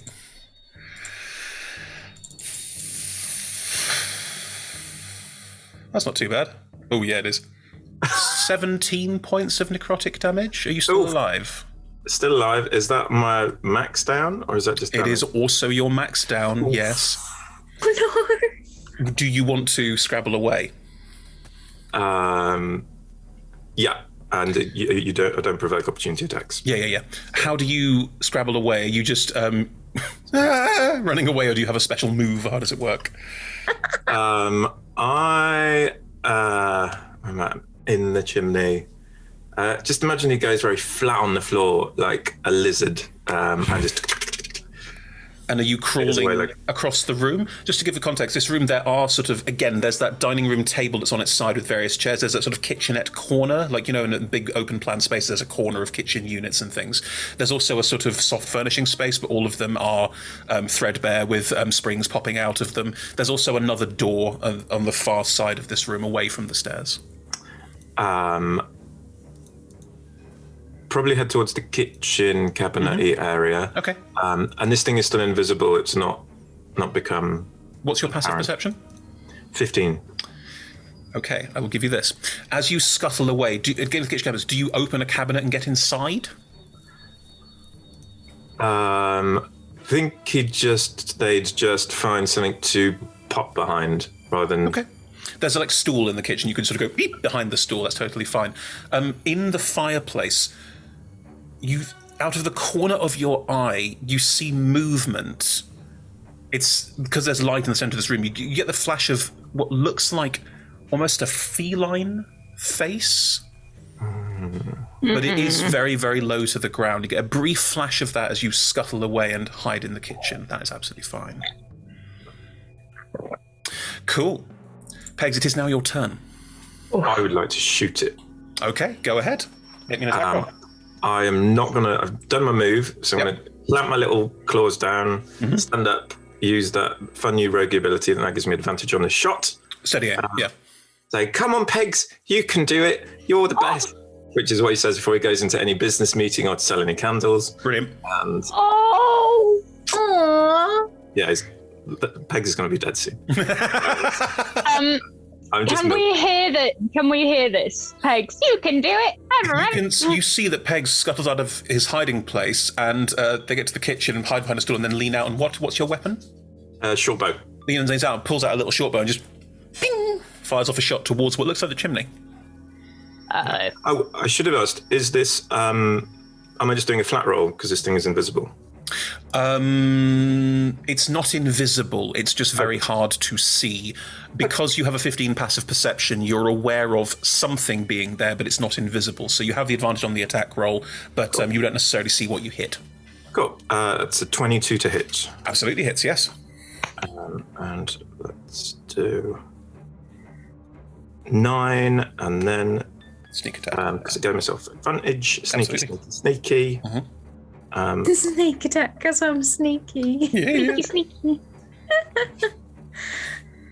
And that's another 8, so 9 and 8, 17 points of piercing damage. 17 points of piercing damage. You fire towards the chimney, and there is a squeal. It sounds a little bit like a cat. There's sort of a cat like, but it goes weird because it's, and then you hear scrabbling, but you don't see anything come out of the chimney. Pegs' gums will go back and will equally go. Perfect. That's it. Lovely. It's on. Oggy.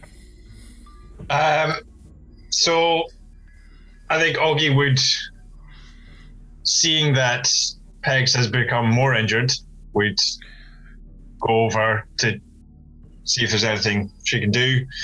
Again, the necrotizing effect has now doubled over. It's not just the hand, but it's also, I'd say, across the back and up the side of the neck, maybe. It's like Pegs is looking how seriously unwell, John? On a scale of 1 to your hit point max? A scale. So they're looking 8 points, you could say, away from death or unconsciousness. 8. Boy. Wow, they are looking rough. With no They ability to are heal, not a it's happy grim. little couple. No. Okay. And that's their max. 8 is now their max hit The point. 8 is now their max, yeah. Shit. Could I see the thing at the chimney? Your passive's 18. Yeah. You can see a shape in the chimney. You don't know what it is. It looks a bit like a cat as far as you can tell from here, but there is something small in the chimney that is hissing and squealing a little, but it looks like it's trying to climb up the chimney as far as you can tell right now. Okay. And then I am going to cast... I'm just going to cast Resistance on Pegs. Lovely. So, Pegs, you have advantage on saving throws now for a round. Is that right, G? Up to a minute. And it's concentration. Yeah. Grand. Okay. You ward Pegs. Do you have a particular way that you ward Pegs? Is there a kind of vibe to your magic, a look? No, I think it's pretty quick. Because it's to be used in battle. It's kind of quick and sort of unassuming. But if you were to look closely, it's she like touches him with a paw, and there's no light or anything, but it's almost just like a ripple of the skin. Lovely. Very nice. Okay. Thank you, Wonky. That's an action. Yeah. Any bonus actions? No, I don't think so. Okay. Are you sort of standing in front of Pegs like... Oh, you know what? Go. Oh, no, I can't. Because... Wrong kind of druid. Yeah, I know what you're thinking. No, not that. Okay. But are you standing in front of Pegs? So there's like a sort of shield as well. Grand. Awesome. You're a bit taller, so that makes sense. Marginally, yes. Great, no problem. Lovely. Lynx, what would you like to do? You were at the back of this, so you've seen Oggy and Peg sort of looking towards the chimney. Your passive is a 13? 14. You can't see anything in the chimney. Okay. You can see them sort of like gesturing towards it, but there's strange shadows in the chimney and nothing really stands out. This turtle is still there, just pointing it out. I think inspired a little bit by Pegs and seeing Pegs getting worse, Link's going to be like, I've got an idea, and she's going to run up to Pegs and tap Pegs on the shoulder and say, you know what, Pegs, I think you can do it as well, and cast Heroism. And what that will do is give you 2 temporary hit points every round for a minute. +2. It doesn't stack, so it's 2 temporary hit points, then if they go, you can replace them at the start of your turn. Yeah. But yeah, cool. Brilliant. That is stunning work. And then I will turn around and look up at the stairs and be scared. Cool. As a bonus action. Truly fair. As a bonus action. Carter, you are still standing with Brad on the stairs, and this creature this undead turtle is in front of you, and it looks mean-spirited. And the others are running back into the room to do other things, but you and Brad are still there on the stairs.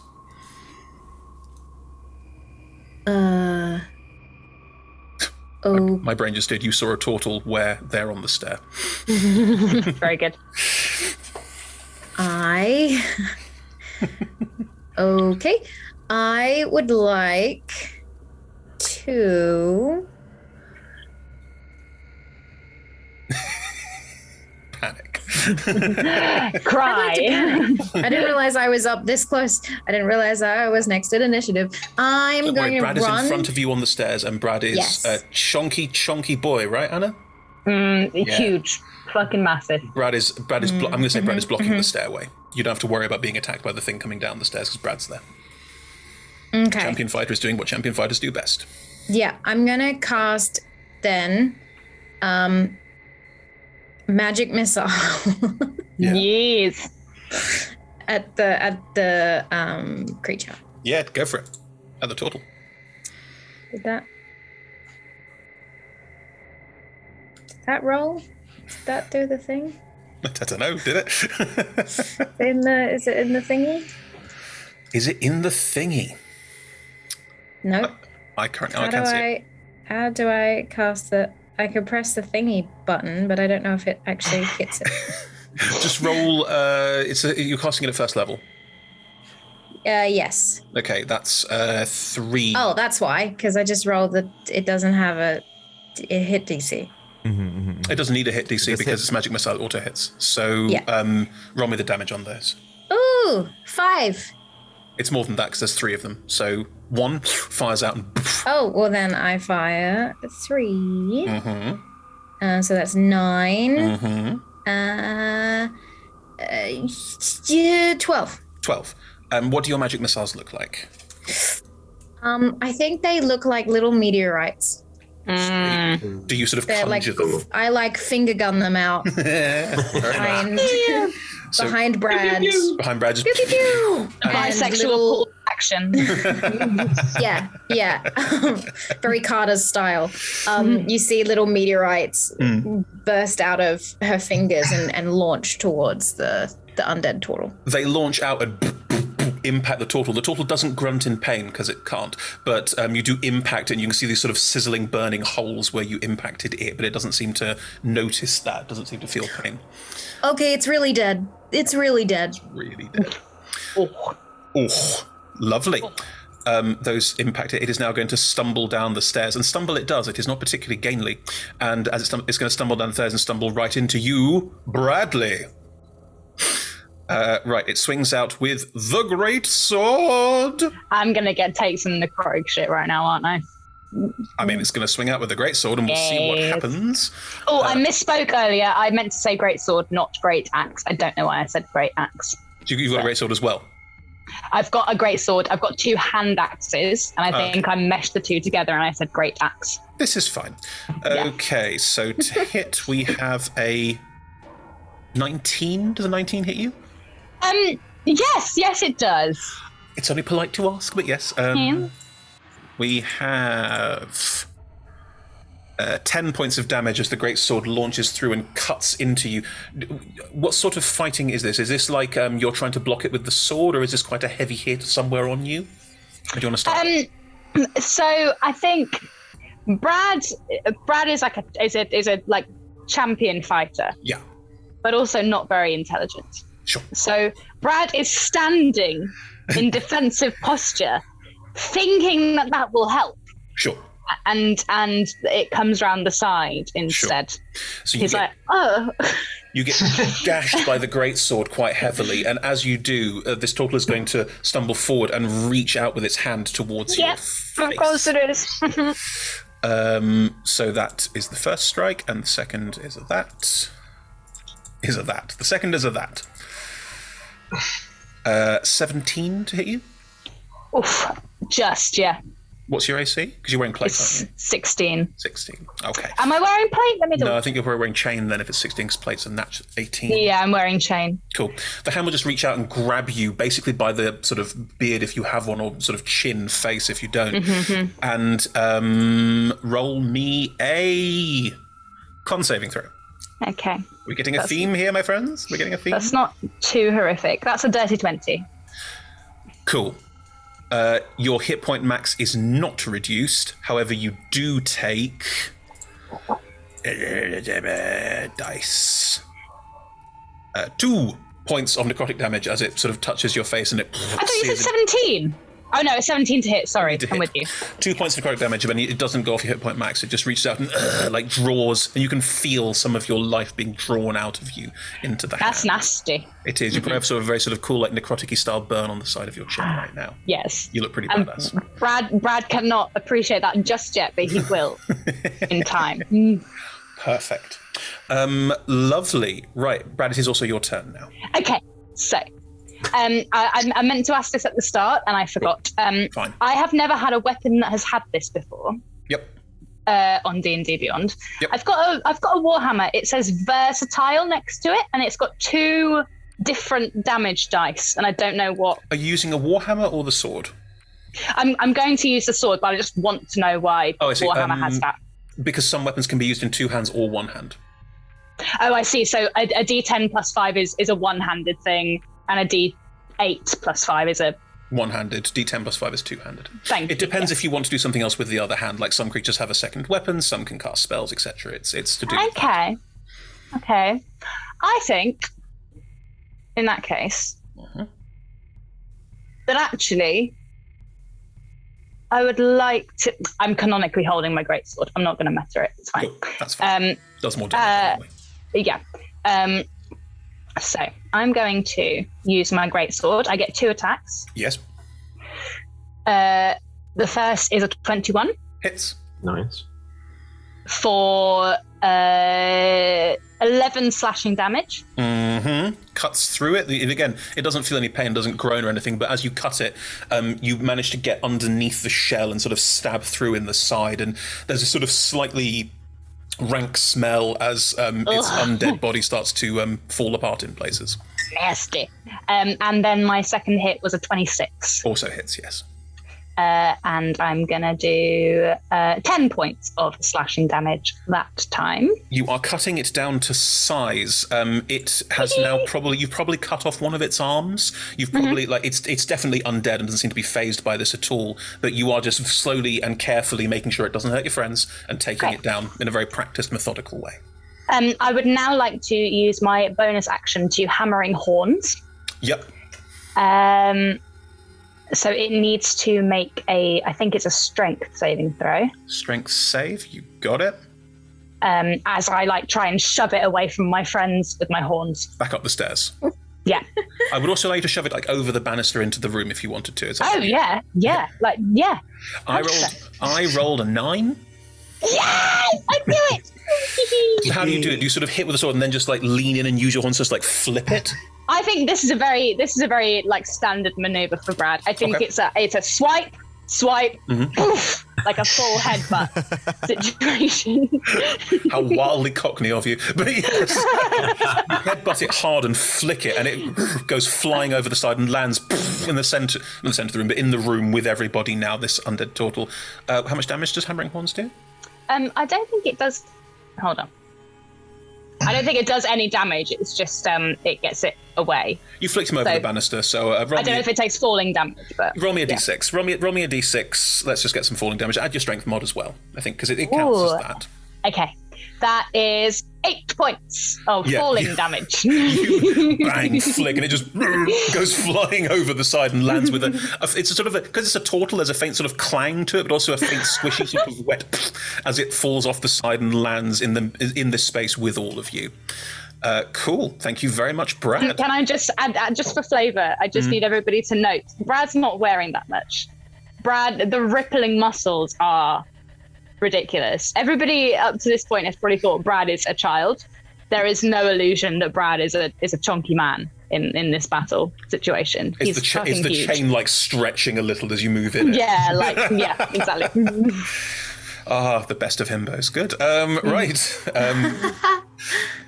As there's this slapping, clanging smack as the turtle falls over the balustrade and hits the deck from the chimney. Now that you're all, actually no, Brad, you're still quite focused, and Carter, you're still quite focused on this turtle, but the three of you who have made note that something is here will hear from the chimney, same whispering voice. 1, 2, 3, 4, 5. 5 people don't want to be our friends. And there'll be a scrabbling noise from the chimney, which all of you feels like it's probably going up, but you're not sure. That's all there. Pegs, it is your turn. Your passive is a 15. You think you see a flash of movement up the chimney, but that's all you think you see. You're right on the cusp of seeing it. That's the thing you see. Oh, I don't like that thing. And the turtle is now in the room. Is Necro Turtle. Necro Turtle is on the floor.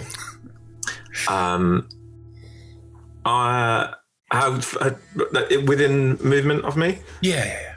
And prone? Very much so. Go stab it in the head. Right, go for it. Go for your life. Just like Mum taught me.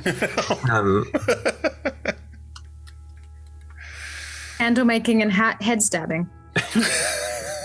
In that order. True lessons. I'll use a short sword. Yeah. That will be at advantage because it's prone. Correct. That's a 19. Yeah, you hit it, yeah. Cool. And then that is a 1-6 stabbing plus 16 stabbing damage, please. As you stab it in the neck, as you reach down and go into the side, it stops moving. We're out of initiative.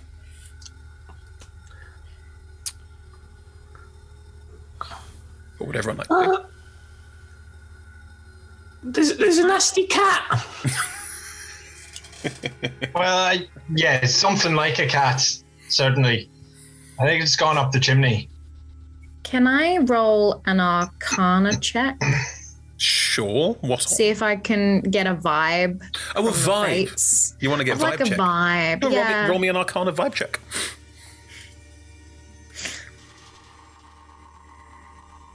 An 18. Wow, that is a good roll. You've never experienced anything like this before, but what you picked up from it, some kind of creature that uses necrotic energy that seems to draw that out of people. You can probably look at the turtle on the floor and look at Pegs and look at the situation and go, I see how this happened. There's clearly some kind of connection between all of these things. Presumably one made the other, but you're not 100% sure. In terms of a cat or some kind of evil cat, you have nothing. Absolutely nothing.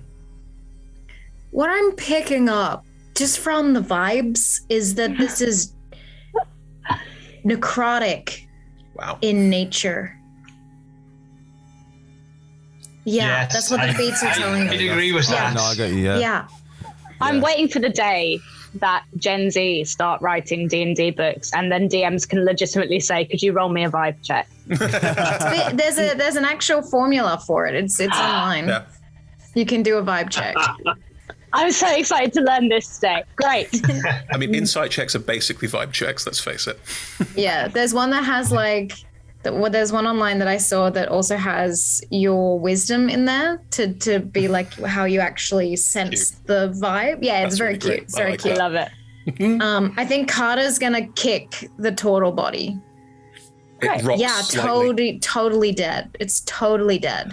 But it was not dead for a moment because of the necrotic cat thing, I think. That's what the vibes and the fates are telling me.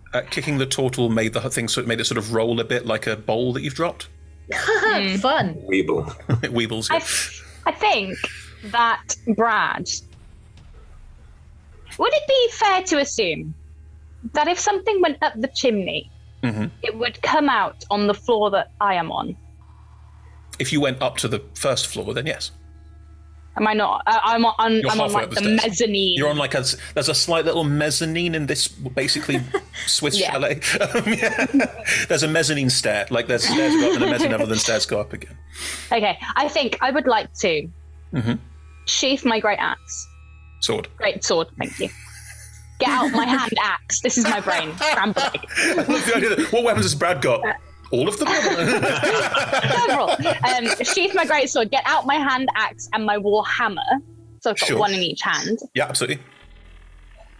And just gently start, not stealthily because I'm huge, but like, going up the stairs in a kind of slow and perceptive manner. Roll me a perception check.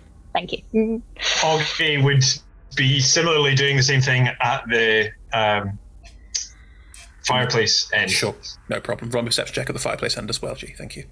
Okay, with disadvantage, that is 12, so it's not great. Without disadvantage, that is 11. Okay. Augie.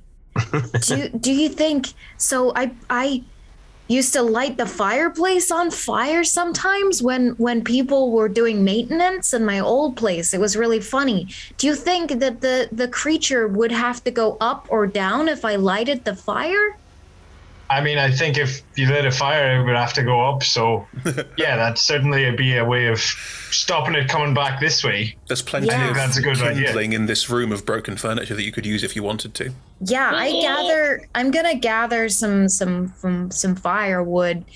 Are you sure I don't need the dead body clothes and boots? They make really good I think just use the wood. Just the wood's Okay, good. okay. Yeah, no, that's fine. I mean, at this point, if you really want to use the dead body's clothes, then I I suppose think go for the it. wood is fine, to be honest, in my experience. Is that It dead would body certainly smelling not bad? smell as bad. Right. Yeah. Okay. I don't have a sense of smell, I'm I sorry. put. I put the wood. John, what did you say? Sorry. That dead body is staying dead, I presume. It's It is not staying moved. dead. It has Good. Just keeping a little pop on the arm. Pegs is mainly thinking about like the hard times in Baldur's Gate when they were trying to get into the guild and they did eat quite a lot of cats. And they're starting to worry that this has come back to haunt them. Handles and cats, it's all about you. Right. Carter, as you are breaking up tables and chairs and stuff down here for kindling, we'll come back to that in a second. Oggy, you rolled a perception check. This chimney is a fire chute, so it has.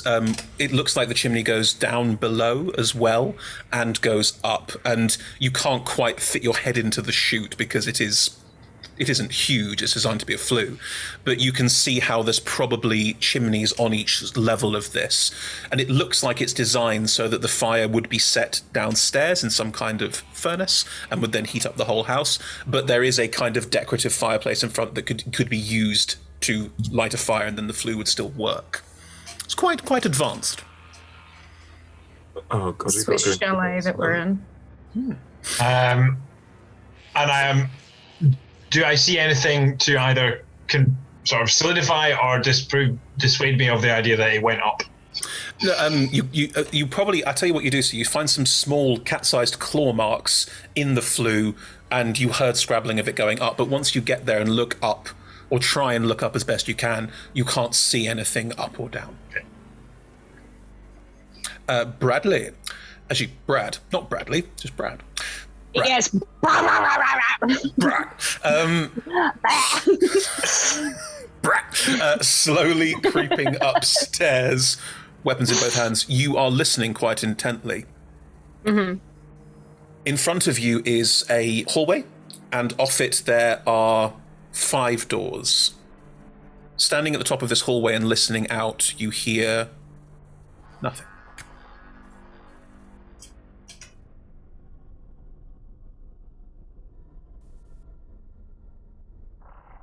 Okay.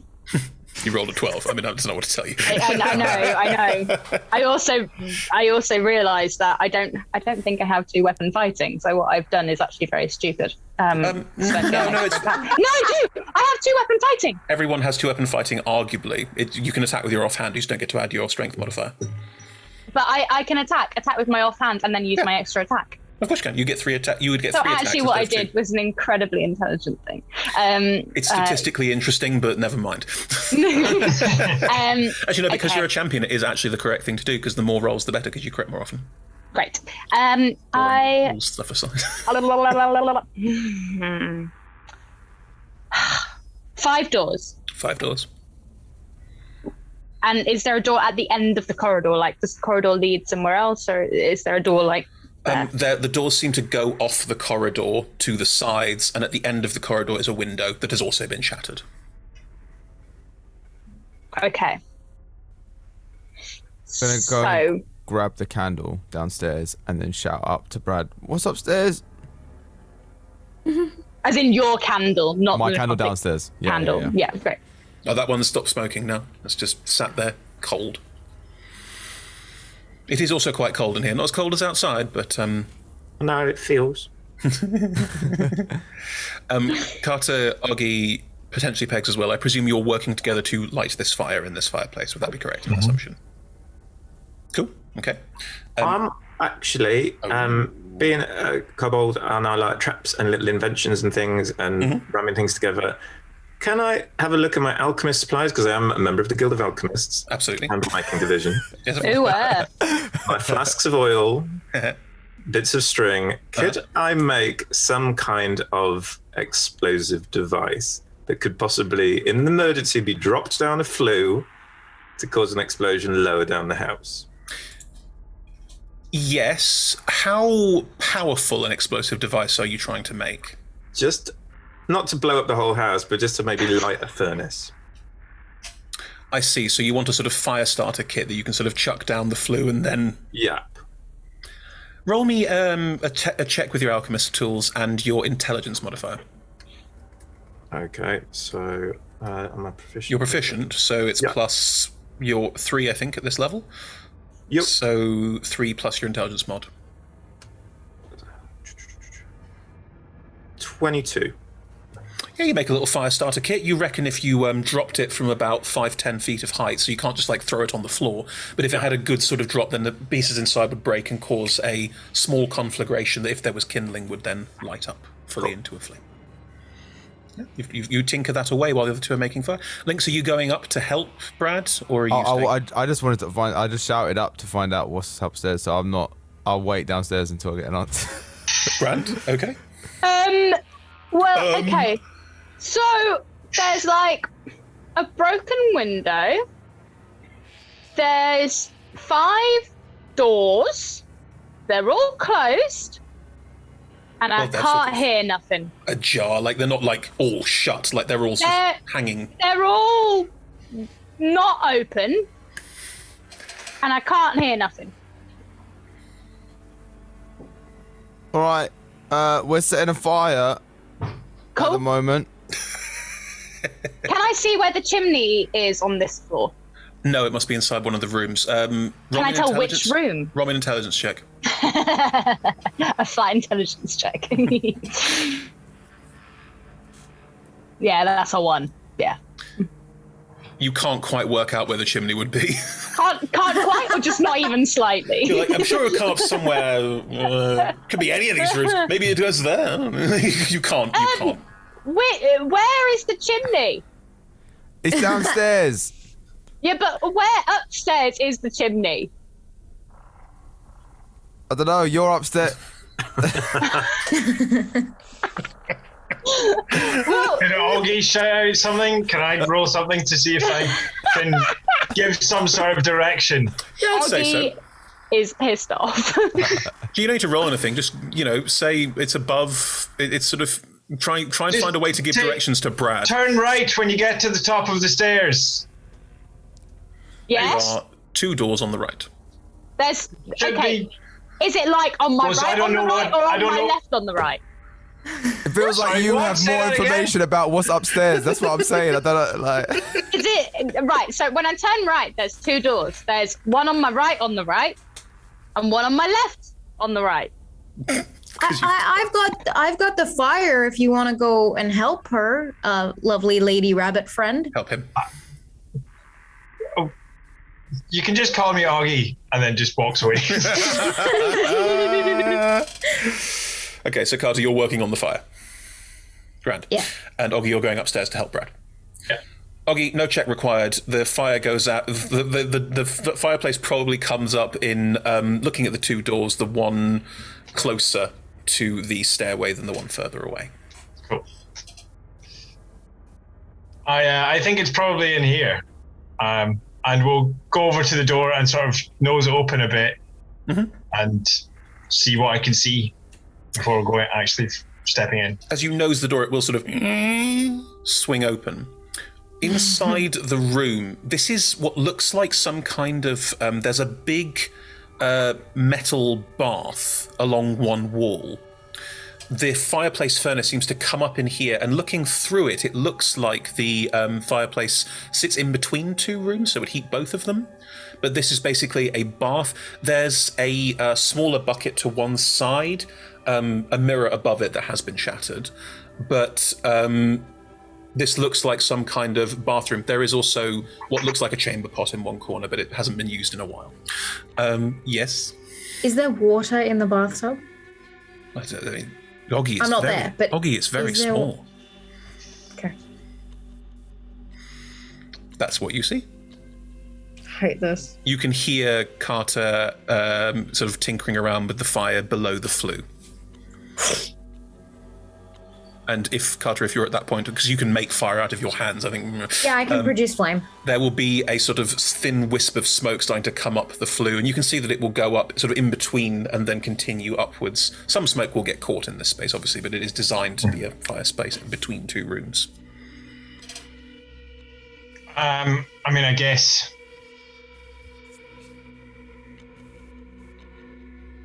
I'm looking for the thing. Do you want to hop over to the bathtub? Brad, can you see what's in that bath there? Can I not see the bathtub? Yeah, you can see there's a bathtub and it is full of water. No. There's no light in this room, so it just looks black and inky. I hate it. Oggy, the bathtub is full. I don't think anybody's been in this house to have a bath in a long time. It's not full as in someone poured a bath and left it. Like, it looks like it's sort of been, like, dripped into over time. And, like, it's not, like, full to the brim. It's sort of half full. And there's bits It's of just got a bit of liquid in it. Lynx, maybe I'm shouting downstairs. Lynx, could you maybe bring your candle up here? Yeah, what's there? Well, there's a bathroom up here. We just want to have a bit of a better look at it. I'll throw it up to you and I'll just throw the candle up the stairs. Behind you. Dung, dung, dung, dung.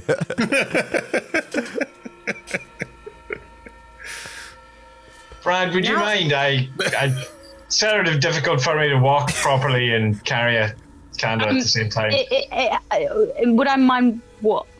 We're just grabbing the candle and help. Oh yeah, it. I grabbed the candle. Cool. Yeah. Cautiously walking into the bathroom and having another look around. Is there something that I can jump up on top of that is not the edge of the bath? And there is a stool by the smaller basin with the shattered mirror above it. Yeah, you can come onto that stool. The basin itself also has like a little bit of water, a little bit like scummy water in it, but yeah, that's also it looks like quite dark. Brad, as Brad brings the light into the room behind you, I presume Brad's walking in behind Oggy. Is that fair? Yeah. Yes. The surface of the water remains relatively opaque because it's dirty. You can't see much in either the sink or the bath. Oh, God. Yeah. So I believe I'm just going to double check the design I did for myself, but I believe I'm wearing like a silly belt, like a novelty belt. Sure. I'd allow a novelty belt. Why not? Okay, I'm wearing a novelty belt, but I don't really care about. I just picked it up in a town. It says I don't know. It says like Brad. Stud on it or something. Brad, quote unquote, Brad. Can I? Okay, I would like to take off the novelty belt. Sure. And just kind of flick it into the bathtub and see if anything happens to it. It's made of leather, if that helps. Lands in the water, slowly sinks a little bit. Oggy, don't judge me. I just wanted to see if it was magic. No, that's throwing something at it is better than touching it, I think. Should I touch it now? Maybe not. What else can we? What else is in this room that we could? I want to go over and have another look, a closer look at the flue and see if there's any sign that the thing came out of here or did it go further up. Looking at the flue, you can see through into what looks like a well-appointed bedroom on the other side. And it looks also to have been abandoned and tossed. There's a lot of detritus furniture in there as well. Brad? Yeah. Standing at the bath, looking at your belt just bobbing in the water slightly. Yeah. You see your own name, Brad, floating in the water, looking back at you. You both hear... 1, 2. Then there were fewer. And Brad, out of the water... what looks like a rat will leap out at your face. Of course it will. Okay. Give me a con save. Okay. Understood. Fine. Will leap out at your face. At your face. At your face. That is a 21. Creepy Shack the musical. Cool. As it leaps out at you, it will claw at your face. You only take half damage from this. And it doesn't go off your max. Meh. Perfect. He's speaking in Minotaur. Yeah. That's 7 points of necrotic damage, but it's not off your max. It's just 7 points of damage. Okay. Understood. And Oggy, you can turn around and see this happen. Like, this isn't hidden in any way. Oggy, there's a rat. It's just on Brad's face. Oh, shit. Let's re-enter initiative. Okay. Everyone roll, even the ones downstairs, because you can choose what you're doing at this point, which is totally fine. With disadvantage still, okay. Mm-hmm. 11. That's 5. I need to restart the encounter because it's using the same one. Hang on. Cool. Shout them out. 16. 16 for Oggy. 5. 5 for Brad. Some things never change. Oh. It's fair. He's got a rat on his face. Yeah. People downstairs. I got 6. 6 for Perv. 14. 14. So I'm updating a live initiative tracker, so that's interesting. 14 for Ludo. And 11. 11 for Carter. Thank you Carter. very much. Carter. In the American accent that she vaguely has. You mean the Genasi accent.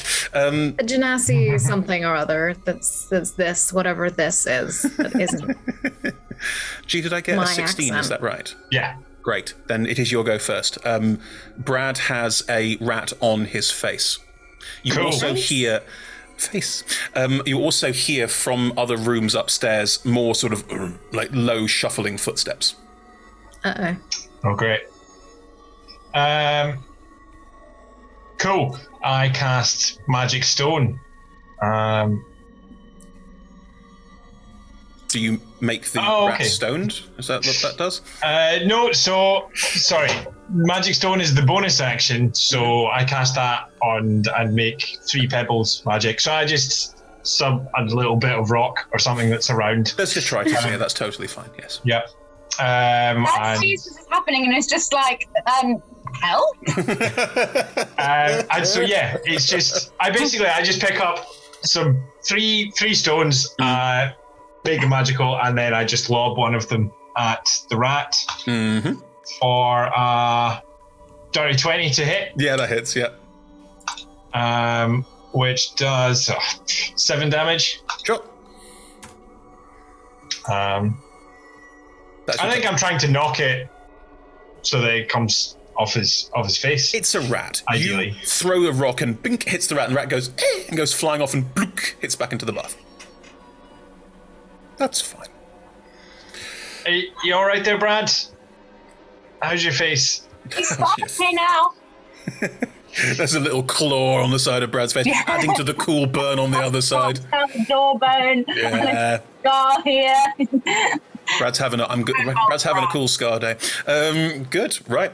Are you moving anywhere, okay? Are you staying on the stool? Yeah, I don't think I've really got any reason to move anywhere. I'm looking in the bath, seeing what the rat's doing. Sure. At the end of your turn, the water where the rat is will... And Brad's belt. And Brad's belt. Sorry, Brad, that belt is being thrown across the room. And a humanoid figure is now standing in the bath. Shit. They have... they look quite sort of undead, but the look around them is a look of... look in their faces is one of glee and enjoyment. And they will look at the two of you, their arms sort of locked forward almost in rictus motion, and look at you, Oggy. 1, 2, 3, but only 1 hit me. And they are going to use all of their actions. One. The pebbles. Right. Brad, must stop calling you Bradley. Brad. These sort of quite rigid rictus arms will sort of lean out and strike back and forth across you, the whole body sort of writhing around to use them as quite strong weapons. Let's see. I'm guessing a 13 doesn't hit you. No. The first one scrapes off your armor. Non-nat 20 will. Yeah. And a 21 will. So these two strikes, as it sweeps across you, there's an unnatural strength to this creature as it strikes across you very heavily, and you are pushed back by the strength of these blows as you take... a lot. Yeah. 19, oh no, more. 24 points of damage from those two strikes. Like, it almost fells you. You're surprised at how violent and vicious this is. And as these two strikes hit you, it is going to lean forward, these two rictus arms locked, and just grab hold of your shoulders. Make me a con save again. This might be the end of Brad, lads. That's an 18. 18. Okay, this doesn't go off your max, it's just damage. So if it reduces you to 0 hit points, you're not out, just to be clear. Yeah. Right. I'm not looking great, to put it 20 mildly. points of damage? 20. As in an additional 20. Yes. Yeah, Brad is down. As it grabs hold of you, grabs your shoulders and like just hisses into your face, this cold necrotic energy around your shoulders. Olga, you can see this happen. Oh, hisses. Yeah. Brad! It envelops around Brad's shoulders and neck, and Brad is unconscious. Oh, hang on. Is Brad unconscious? If this damage reduces you... Anna, how do you feel about Brad being turned into an undead monster? Perfect. Go for it. Yeah? Brilliant. Go for it. As it hisses into Brad's face, just Brad sort of, like there's a sort of faint death rattle, and then Brad also hisses back at it, Oggy. This is probably some cause of concern for you. Brad, you're right there? Yeah, I don't think so. Lovely. Right, Lynx, it is your turn. I'm just going to have a look at what's happening with the fire to see if that's all going all right. Fire's burning away merrily. Carter's that's I great. made a really good fire. Oh, do you know what? I'm just going to stand by this lovely warm fire. Carter went very Australian. Made a lovely warm fire. Got a lovely warm fire, dude. I'm just going to stand by this lovely warm fire and just and There is definite sounds of combat from upstairs. Yep. Okay. I'm going to enjoy this fire and get nice and warm. Fine. Okay. What do you think? Brad is hot earlier, because now Brad is a hot zombie. Brad is a hot zombie. Cannon. What are they- Hot zombie. What do you think they found Love up this there? fire. It sounds It's like so a ruckus. nice and warm, isn't it? It's Just like yeah, oh, it was so cold outside. yeah. This is how I feel most of the time. Lynx, any bonus actions? Okay, cool. Right. Pegs, it is your turn. So Pegs, during this time, they have been filling in all the holes and like cracks in the house where the gusts are coming in, filling them up with rags and bits of trash and The things. windows are all smashed. There's no, like, every single pane of glass in this house appears to have been smashed. So you can't, like, rag up a window. And, like wood it up, just trying You can to take bits of wood that have been used and like sort of put up like, I guess barricades is probably the best way to put it. Like, it won't keep the cold out that well, but it will help a bit. And you can be doing that. That's fine. Sure. But hearing the ruckus upstairs, Yup. See, I've not really been upstairs, so I think I'd just try and do this. I'd take my 30 feet to try and get up there. In the bathroom. You start running up, and you can see a bathroom on the right, and you see this strange creature holding Brad by the shoulders. And Brad looks like you've seen this freezing necrotic effect because you've got it on you as well. And Brad looks like it's sort of crossed over his heart. And he looks very unwell. I'll use my bonus action. You might say he has a cold heart. Hey, that's the kicker. On brand. I'll use a dash to take the rest of my movement to scuttle up Brad onto Brad's familiar shoulder and sure, that's probably fine. Jump at this thing and stab it in the head. Go for it. Is Oggy technically in melee with this creature? Oggy's not close enough to be in melee, but Brad is, so you should get sneak attack. Cool. I think I will. I was also hoping for advantage because I get pack tactics, but maybe I'm not. sorry, this is a bad situation for poor little Pegs. Oh dear. Yeah. Oh no. My new friend Brad is there to help me. Yeah, he is. John, I'm not going to be an arse. If you want to, you're smarter than that in game rules. If you want to not be fucked by that, you're welcome to be.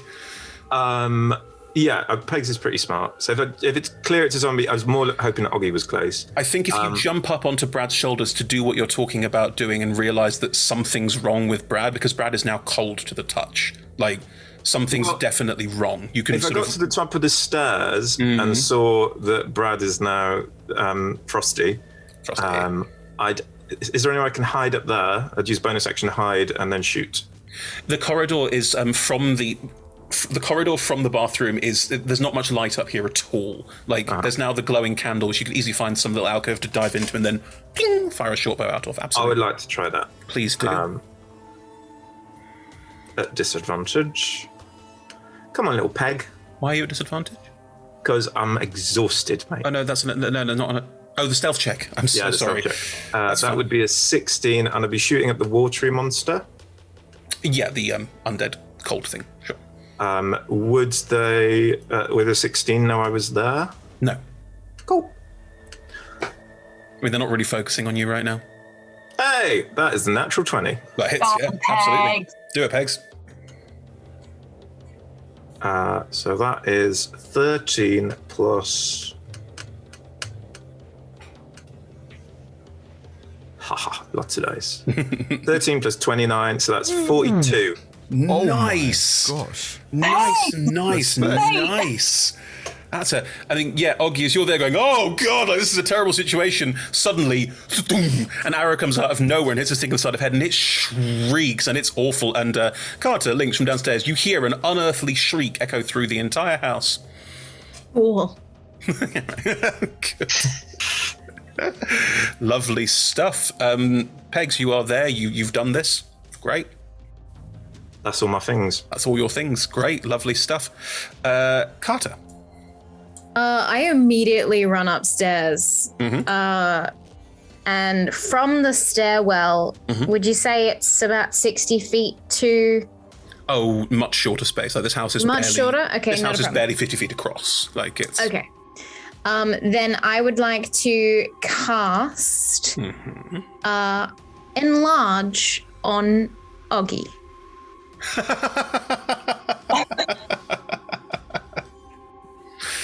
Oggy, you are now you were small, so you're now a medium-sized rabbit. Yeah, you... Because it doubles you. It doubles your height. You go a size category up. It you your also weight. deal an extra 1d4 damage. Physical melee damage if you hit things. Yeah.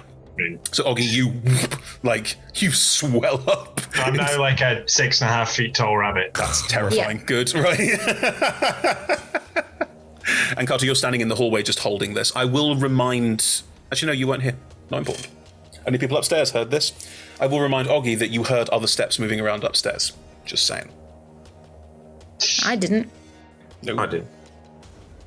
Not my main concern right now, I don't think. Never mind. Cool. Right.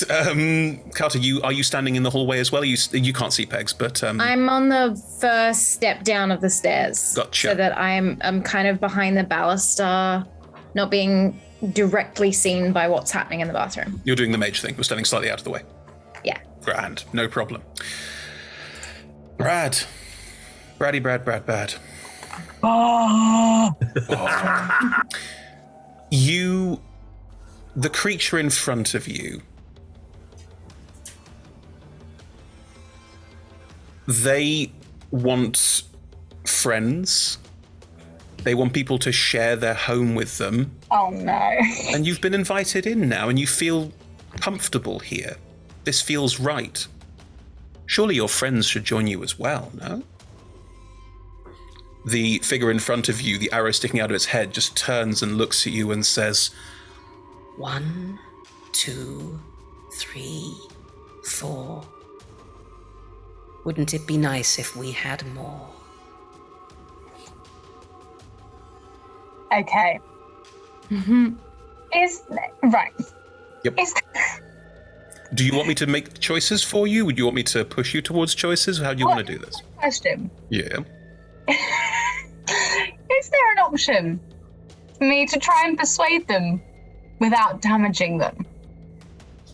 Like, as in, is there an option for Brad to try and converse in his new zombie language with his friends?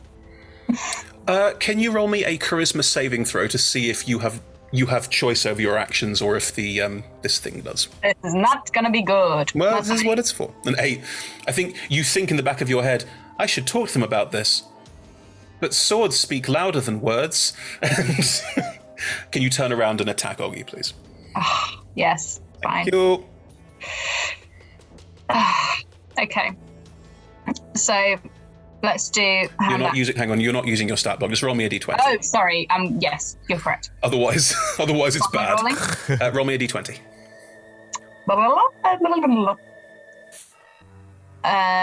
That is a 15. Does a 19 hit you, Oggy? Sure does. Then in which case your sword slices around and cuts into Oggy, because Oggy should join you. It'd be nice. Wouldn't Friend! Brad, for Christ's sake! Friend! Can you roll me a 2d6 plus 4, please?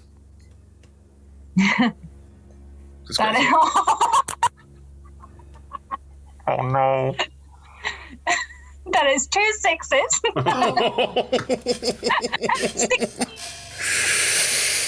16 damage.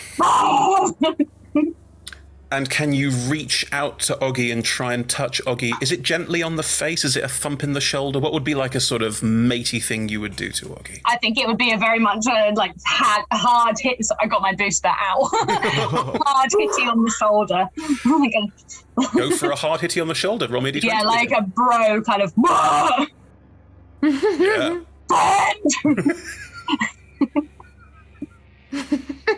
Roll me that d20 again. What we got? Oh dear, here we go. I'm very sorry. Jeez, I'm going to have to kill Brad. That's 15. 15. Does 15 hit you?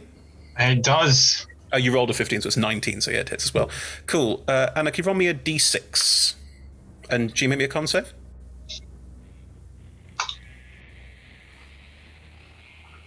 16. That's 4. 4. So, G, you take 4 points of damage, but it's not off your hit point max. As this necrotic energy just clams over you as well. You note that what the creature is doing to Brad, and has clearly done to other people, appears to be more vicious and more virulent. This is much more of like a lighter touch, because it is only something that is connected to it. It's not the thing itself. But yes, that necrotic damage happens. I believe... Yes. Out of the corridor, in the hallway, 3 of the doors burst open and 3 more figures are launching out and moving down the corridor to join in with this, to get more friends, obviously. That's all they want, really. What are their passive perceptions? They have no idea where Pegs is. Shuffling down the hall. Carter, you are right there. Because you're in the doorway, and otherwise they will enter this room, or maybe go downstairs. They can't go downstairs. Carter's in the way. Interesting. One is going to stumble towards you, Carter, and just go for you. Seems the most obvious thing to do at this point. So we have... Oh, it's working. Yes. Sorry, there's a D&D Beyond thing I was trying to do and I couldn't do earlier, and I can do now. We have a 17 to hit you. Hits. That is 11 points of damage. As it steps forward and it takes a long sword in two hands and just chops down. This looks like some kind of furbolg or something similar. I mean, to be honest, it's hard to tell. Quite a lot of it has rotted away. But as it stumbles towards you, it just launches out and then again reaches out a hand, this time probably going for a shoulder. Make me a con save, please. As that definitely hits. Nat 20. 26 again, in total. It's not off your max. You take 5 points of necrotic damage. Again, this cold effect on you, but it's not off your max hit points. It just hurts. Okay. Another one is going to stumble into the bathroom and probably go for Oggy as well. I think that makes the most sense. And the third one, it would go down the stairs, but it can't. They're not that bright. It's going to go out the window. Just runs up and just leaps out the window. Seems a nice thing to do. Lordy. Oggy. Does a 9 hit you, perchance? No. It stumbles in with 2 daggers and just like, this one's a bit smaller, he's probably a gnome, stumbles in with 2 daggers and tries to stab down at you but misses, and then it's going to reach out with your hand and that's a nat 1. So this gnome is just flailing at your feet but not doing very much. But there are now Brad, this other gnome in this room, there's something in the hallway that looks a bit like it used to be a furbolg once, and something just jumped out of a window. You didn't hear any smash because no glass in the windows, but yeah, it went. And the thing is still there. Oggy, it is now your turn. Cool. Okay. Cool. I'm pretty sure. I feel like I know now that the thing is the thing, and these people are just now dead bodies that are reanimated. Correct. So I should probably go for the thing, but like Brad's a mate. So I think I would cast Dispel Magic on Brad.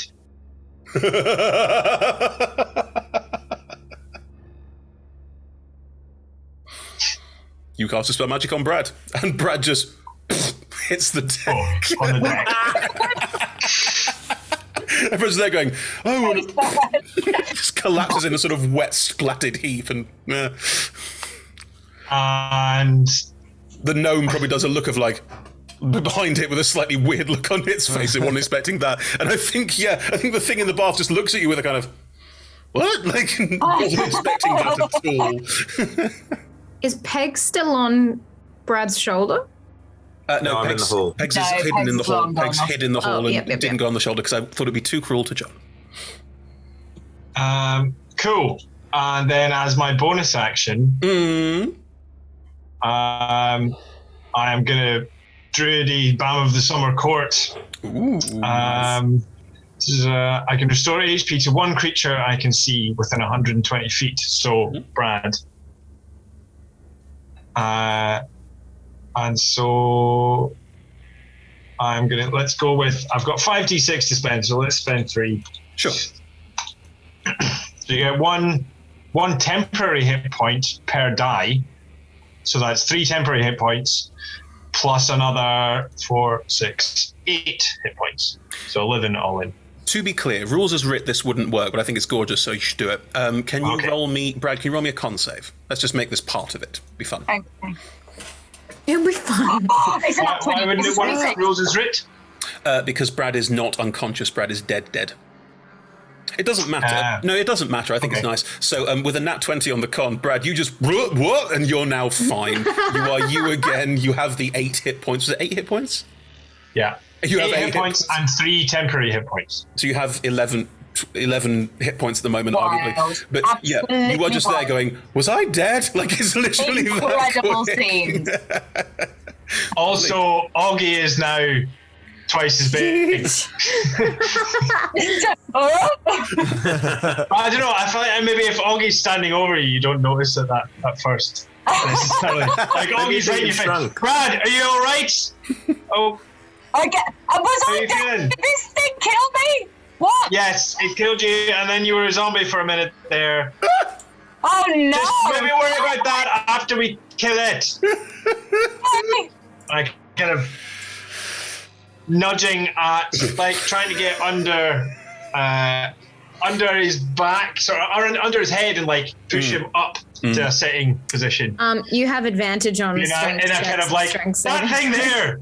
I will say, because you are enlarged, you are correct, Edge, because of being enlarged, you just sort of pick Brad up and just plonk him down and go, there you go. And like, Brad can now just like, oh, I think he's now facing it again.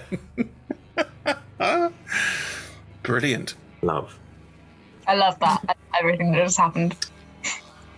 Thank The you very creature, well. the creature in the bath will look very sad and go, 1, 2, 3, 4, 5. And suddenly they were all alive.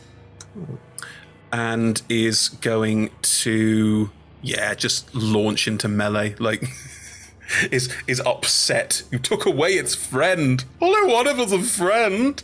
So mean. Right. So mean. So mean.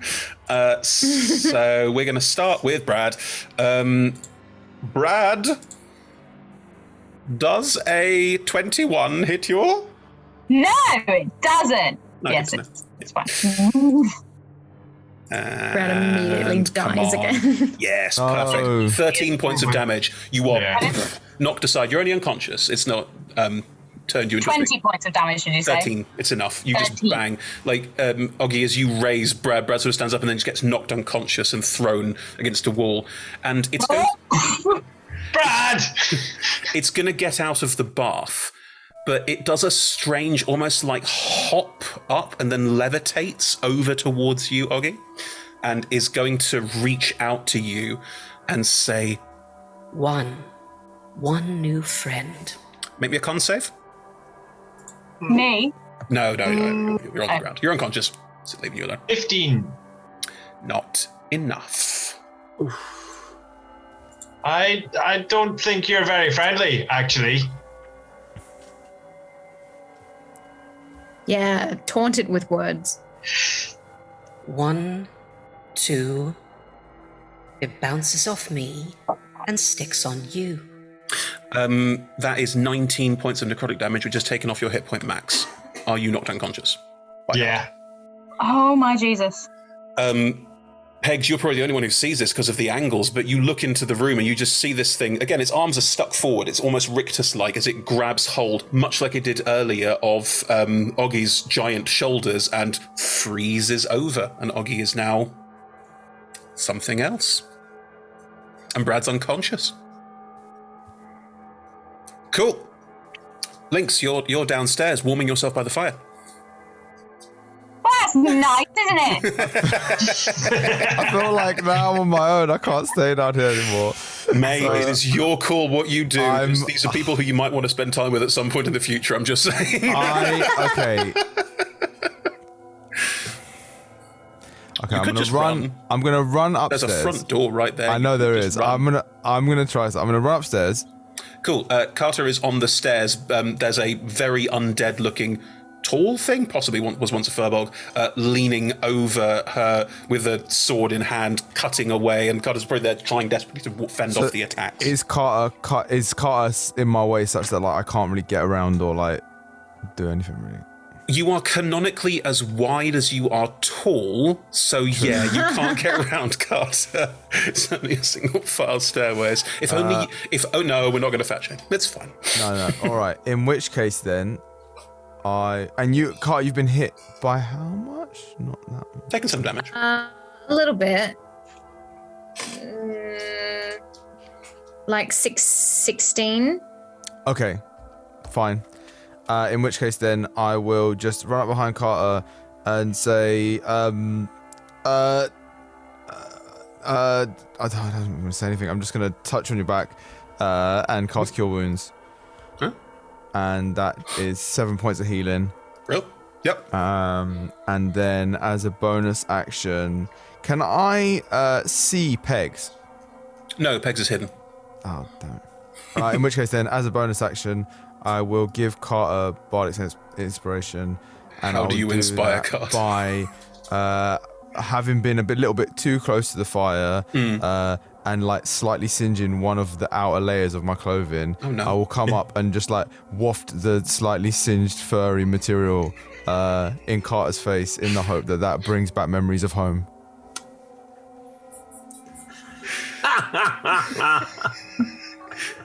Carter, does it remind you of home? Is it pleasant? Slightly singed fur material. Carter reminisces about an old friend she used to have, a teddy bear that she named Murray, that she woke up one morning to just the smell of burnt teddy bear. Did you burn Murray in your sleep? Yeah, I'm a fire genasi. What did you expect? Weird overtones for me. Okay, cool, right. Right. Bardic traumatization there. Bardic traumatization. You But still get- like in a sweet way. It's reminiscent of Murray. Cool. I We get loved one- that bear, and I loved when I burned it to death. You can use 1d8 on an ability check, attack roll, or saving. Love it. There we go. Splendid stuff. Right, Lynx, that is your turn. Are you staying behind Carter on the stairs? Yes, very much so. Cool. That also means Carter can't get around you to get down the stairs because you are canonically wider than you are tall. I say, Carter, probably possibly get over Lynx. You probably step over Lynx. Maybe not step below. I could jump over. Yeah. Yeah, you're still higher on the stairs. Yeah, we could do stuff. Sure. I Peg. got a bonus action. Oh, I'm that can sorry. help me do that. Oh no, it's not your turn. Pegs, it is your turn. What's happening? Oh, fucking hell.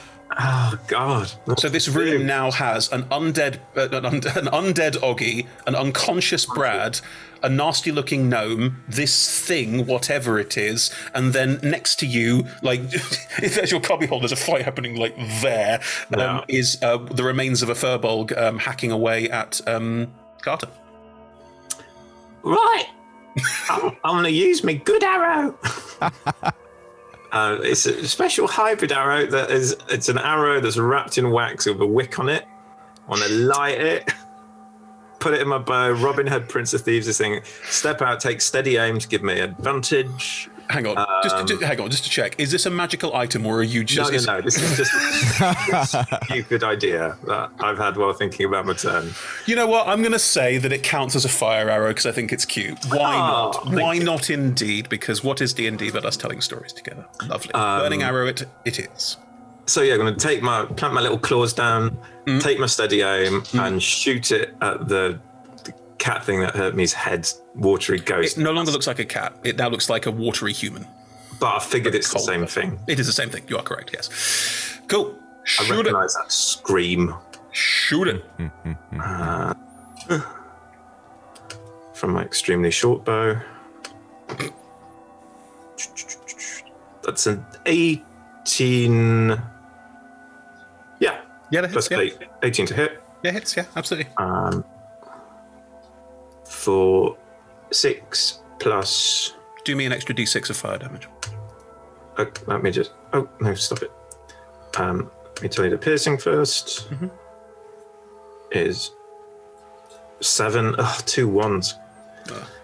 Come on, magic arrow. And then 2 fire. So 13 So total. 6, 7, 2. 14. 15 total. Maths. Yeah. 15 total. As you hit it with fire, the arrow doesn't impact in the side of the head in that cool way the first one did, but it does burn into it and it shrieks and starts batting at the flames. It doesn't like fire at all. I'm going to scream out to everyone, burn it! So use my bonus action to stand still, and I feel fucking vulnerable there, but I'll be all right. If you want to run, the creature next to the creature attacking Carter would get an attack of opportunity on you if you ran away. But there is a window at the far end that one of these things just jumped out of. Or there's other doors you could go through that are now hanging open.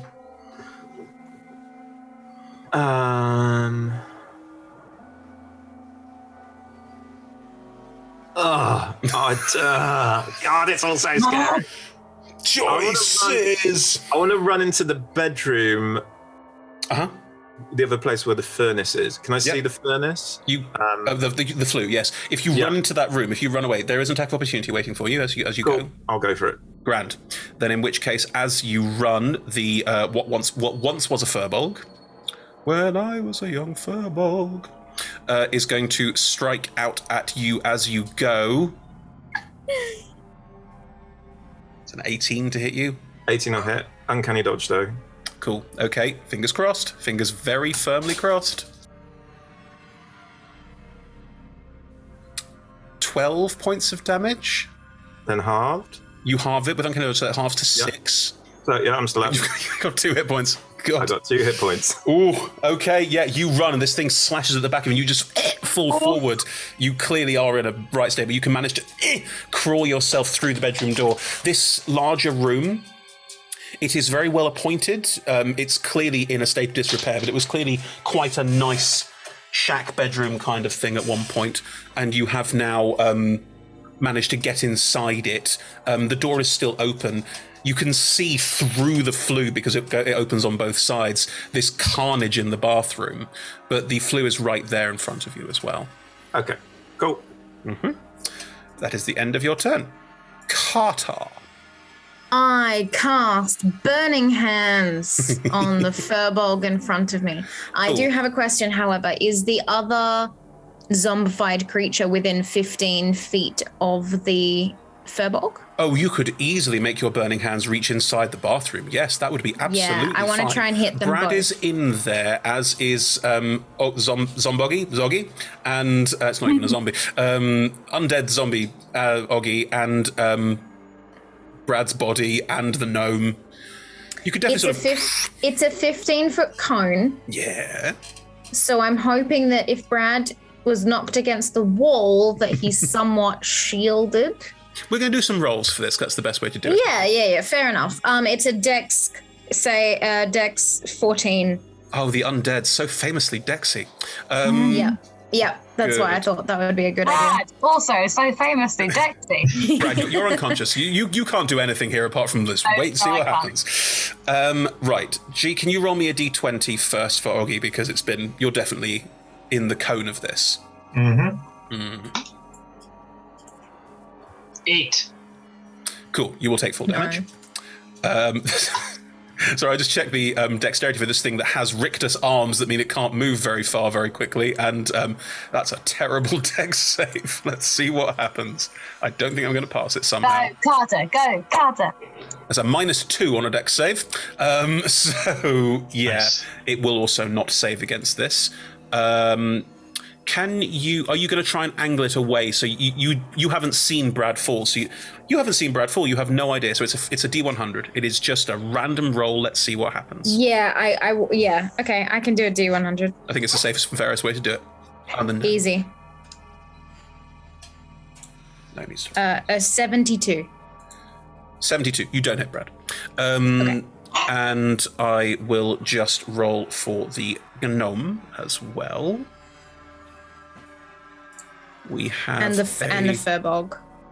Oh, the furbolg already failed. That's fine. Okay, perfect. Yeah, everything fails. Cool. They all take 14 points of damage. Cool. The shrieking from this creature is louder, and Oggy, you take 14 points of damage. Actually, I'll keep track of that. What? I was dead already. Yeah, I'm keeping track of your undead form. That's fine. Cool. So I've got that. That is okay. How dead is my undead form now? Slightly dead, but not fully dead. A quarter dead. Magic. Like undead, you might say. A quarter undead. No, a quarter deader. Yeah. Right. So is the gnome, and the creature is not. It's starting to look hurt. It's bloodied now. Cool. Right. Is the furbolg still blocking our way? To get up, yes, because Burning Hands wouldn't move it.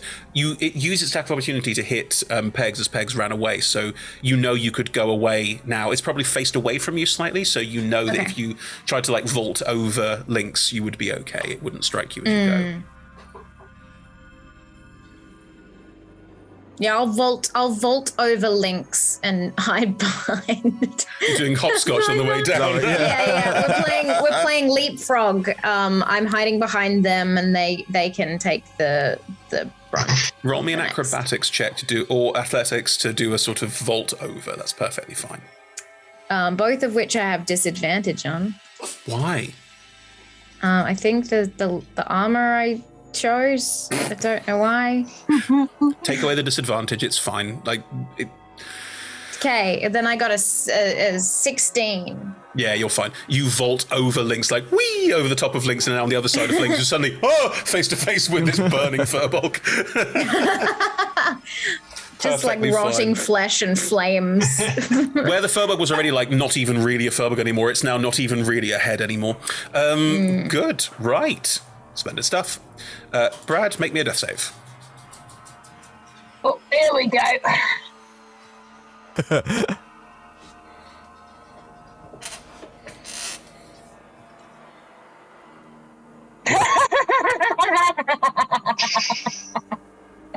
It's a natural one. Oh no. You failed 2 death saves, yeah. I think when you fell badly, and you probably hit your head on the side of the bath as you went. Like, it's not going well. Cool. To be fair, I've had my fair share of nat 20s this session, so that one was inevitable. It's cruel, but these things happen. Right. Oggy. Yo.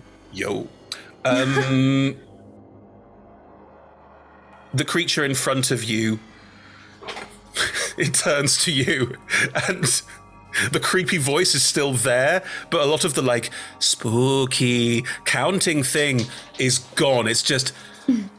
Fuck these people. Fire's awful. I hate it. Make them stop. The once was Furbolg, the gnome, and you, unless you want to try and do something to stop this from happening, are all going to bundle down the stairs towards Lynx and Carter, and there's going to be some stuff happening. It's up to you. I mean, I'd like to try and not do that. What do you want to do? How do you want to avoid this? Because you are, like... I would allow that some shred of your harangonity is still in you. And if there's any part of Oggy's personality still in there, yeah, she, with Brad still on the floor dying, she's like, if I can just touch him, cast Revivify, if I can manage that, then that's a good thing to do. I don't see any other option of something I can do. She's not a fighter. She's not great at attacking. She doesn't carry weapons. So that's the thing that she could do. If she can manage to do that, fight whatever is influencing her, then...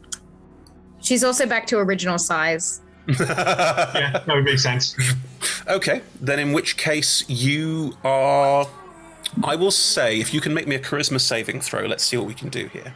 Okay. If it goes badly, it's going to be real tragic. Oh, no. It was so close to being a 19, and then it was a 3 instead. So, I don't 5. know. I feel like it would be incredibly cruel to do this, but I feel like I kind of have to now. I think you reach down to try and revivify Brad, but instead you just attack him. That's it. Inside her head, she's like, "Oh, I'm fighting it. I can save Brad, and then maybe that'll turn this whole thing around." Save. Bite Brad's face off. Is that all right, Anna? We can say it doesn't happen if you don't want it to. Yeah. Okay. Yeah, there is no roll because Brad's unconscious. So yeah, you're just feasting on Brad. My dog is upset. Good. Yes. Sorry. Grim. Okay, right. That's there. Cool. The gnome and the ex-Furbolg are both going to make their way down the stairs towards you, Lynx, and are both going to try and strike out towards you, unless you want to try and stop them. As in with my turn, or do you have a reaction or anything like that? I don't think I've got anything interesting as a reaction. No. Actually, Pegs is right there. No. You went to the bedroom. Yeah, I'm in the bedroom. Cool. One of them is going to go down the stairs because they both don't fit down the stairs, and now I've got something for one of them to do. That's great.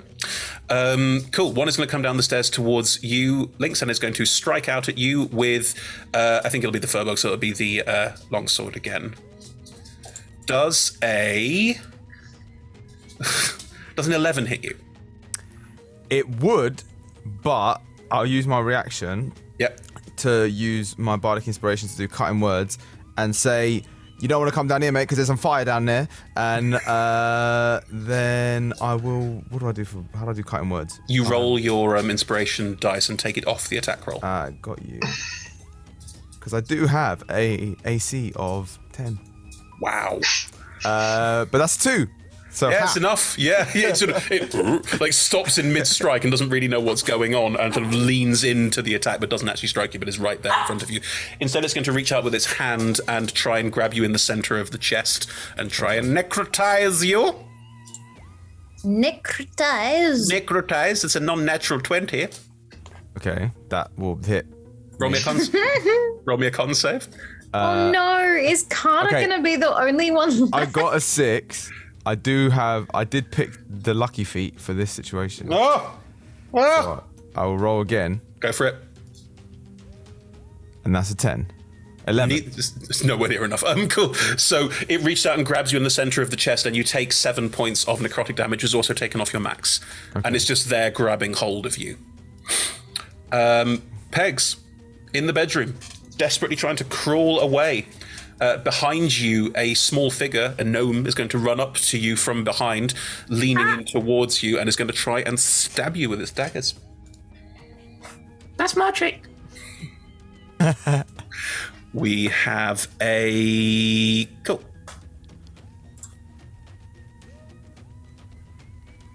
The first dagger comes down, and do you roll out of the way because it misses? Yeah. Comes down and you roll out the way. It's going to try and stab you again. Ooh. 22 to hit? Yeah, that'll do it. Sorry. That's okay. Guaranteed hit, that one. That is 3 points of damage. That is cruel. I'm sorry. That's a dagger. No, that's poetry. I love it.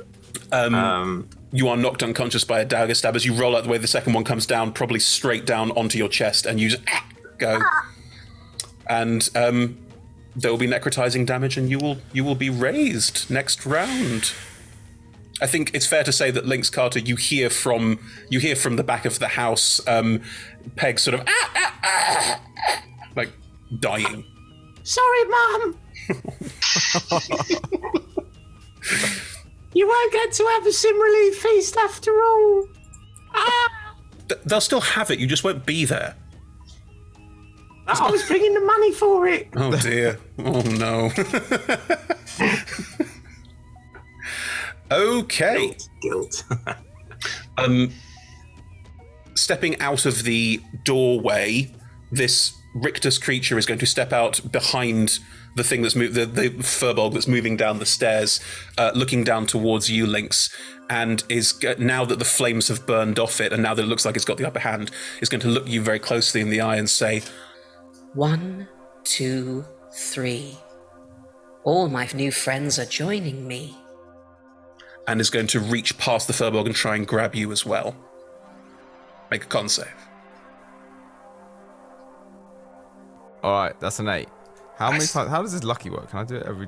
You can. It's not a reaction. You can just choose to re-roll 3 times in I think a long rest. I'm going to do it again. Please do. 20. Hey. Okay, you'll only take half damage. Fingers crossed. 12 points of necrotic damage. Cool. Yep. Still up. It reaches out and grabs you, and there's now these 2 hands grabbing at your heart and your sides, and you can feel this necrotic energy burning through you horribly, and it is definitely a problem. It is also now your turn. I mean, I've got one thing I can do, so I'm just going to do it. Okay. I'm going to cast Thunderwave at 3rd level. And that will hit Carter behind you as well. Will it? Yep. Why would it hit Carter behind Because Carter's behind you, and it's all around you. Can't you direct it, Thunderwave? Oh, it's Thunder Wave, not Thunder. It's a cube in front of you. Yeah. Yeah, it's a forceful 15-foot. Yeah, Please yeah. do. Absolutely. Do it in front of you. Why not? Okay. What do I have to roll? You have to roll a con. It's 13, so it's not great, but this is all I got. Hey, you never know. Oggy, roll it as well. Roll me a d20. You're probably just a bit too far away, Pegs. It's fine.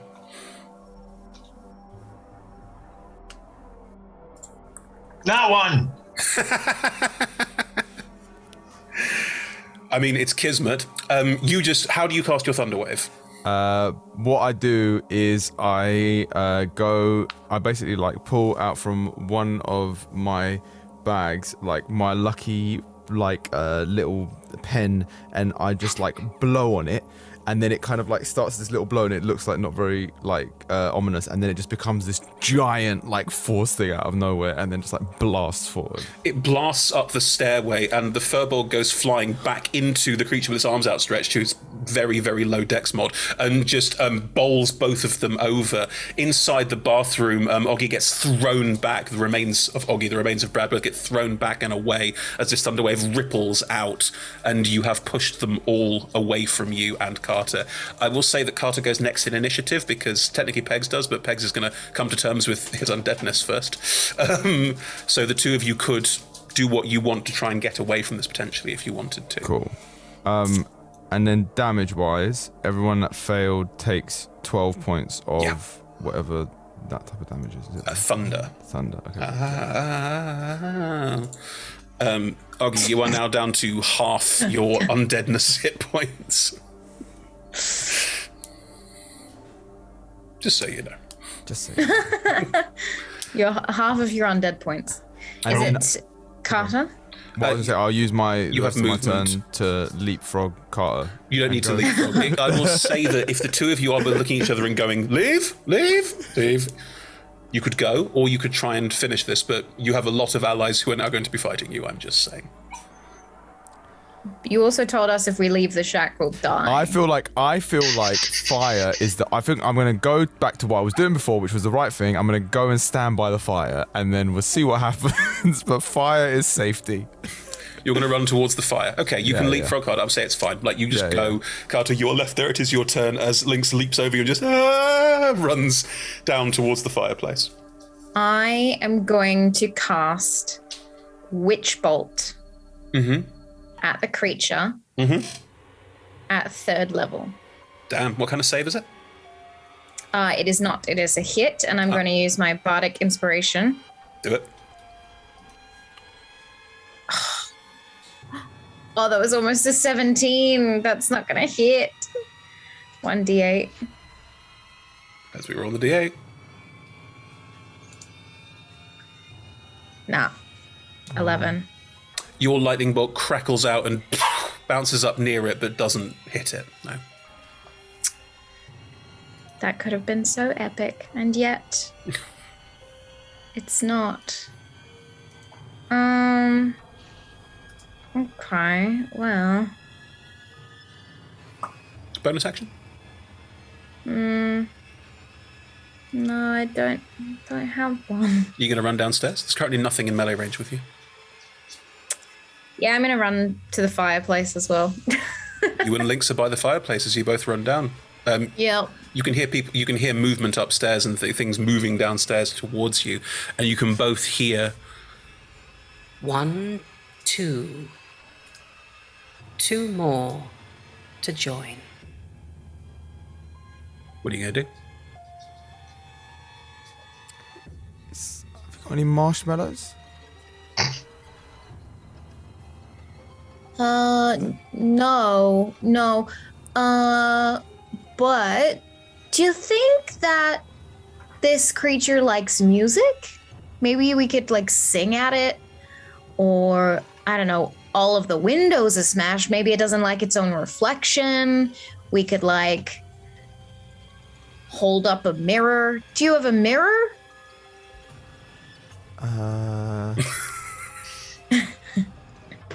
I'll roll investigation to see if with one of my many bags I have a mirror. Go for it. I got a 21. I mean, I don't know. Yes, I would say that I have a small piece of something that functions as a mirror. It's a very small mirror. Okay, you're both standing by the fire. You're holding a small mirror. I think that we should play it some music.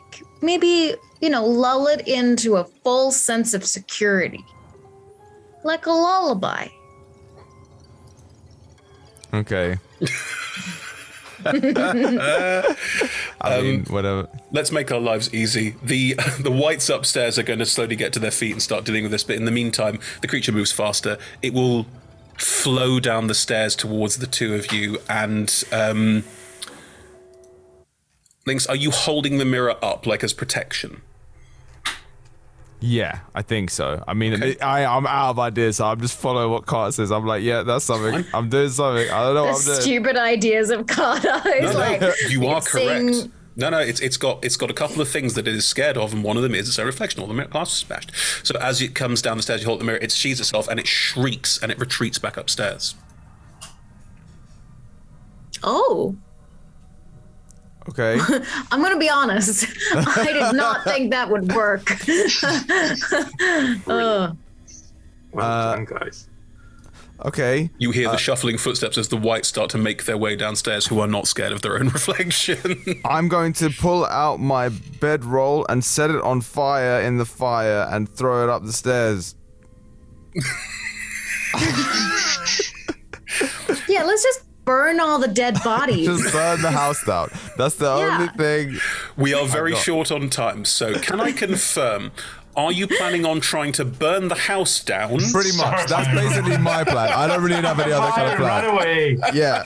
Are you going to set a fire and run away? Because you can do that too. The outside is going to kill us. That's it. Do you know what? Actually, yeah. I Stop think at telling this. us to run away. Yeah, no. At this point, I do feel like, absent any other information, I would do that. What I would do is I would just attempt to try and get the fire to burn the house, and then leave. Carter, in character, do you go with that, or are you going to try and do something different? I've been in burning houses before. I'm gonna relight the candle on the windowsill. From a distance. I'm not gonna touch it. Okay. I'm just gonna sit there with the mirror. Okay. So Carter stays in the house with the mirror, with fire starting to crackle all around her, as Lynx, you go running off into the cold. Yeah. Lynx, as you run, the house behind you, you run through the cold woods and the blizzard is still whipping all around you. Make me a con save. Got one luck left. Because that's a 9, so I'm going to go. This is it. So we got one luck. Nat 20, 21. You know what? Lynx doesn't deserve to live. That's my. That's my take. It is cold. It is awful, but you eventually stumble your way back to the road, and as quickly as it came, as morning comes, this cold fades away. It's still winter. It's still coldish, not as cold as it was, and you just bubbling, screaming, just no, run up the road towards Baldur's Gate, and that's I think where we'll leave things, folks. Wow. Happy Christmas. Happy Christmas. Hey, gee. No, there were a couple of things. I smashed all of the glass and mirrors. It doesn't like its own reflection because it doesn't statistically. I figured that, but I didn't think my character would know that's that. fine. That's okay. Yeah. That's all right in a one shot. It's all good. The other thing was it's obsessed with counting. Yeah. Ball bearings, coins, something similar. That's really nice. Oh, so interesting. But anyway, yes, that was a cold heart, and well done, well done, Lynx. Well done. Well done, coward Lynx. Well done. What a sad little life, Jane. Yeah. I kind of love the concept that Carter's death, whether it happened or not, was a fade to black. So it's like, did Carter die? We don't know. I mean, don't know. to be fair, it's Became the house. It's D&D. Everyone can be revived if they want to come back. It's all fine. Resurrected, I think is the word at this point, but yes. That was I just love the idea that Carter tells people this story. that it's your story. You're like, and that's how I became. Yeah. This is Carter's Joker origin story. Yeah.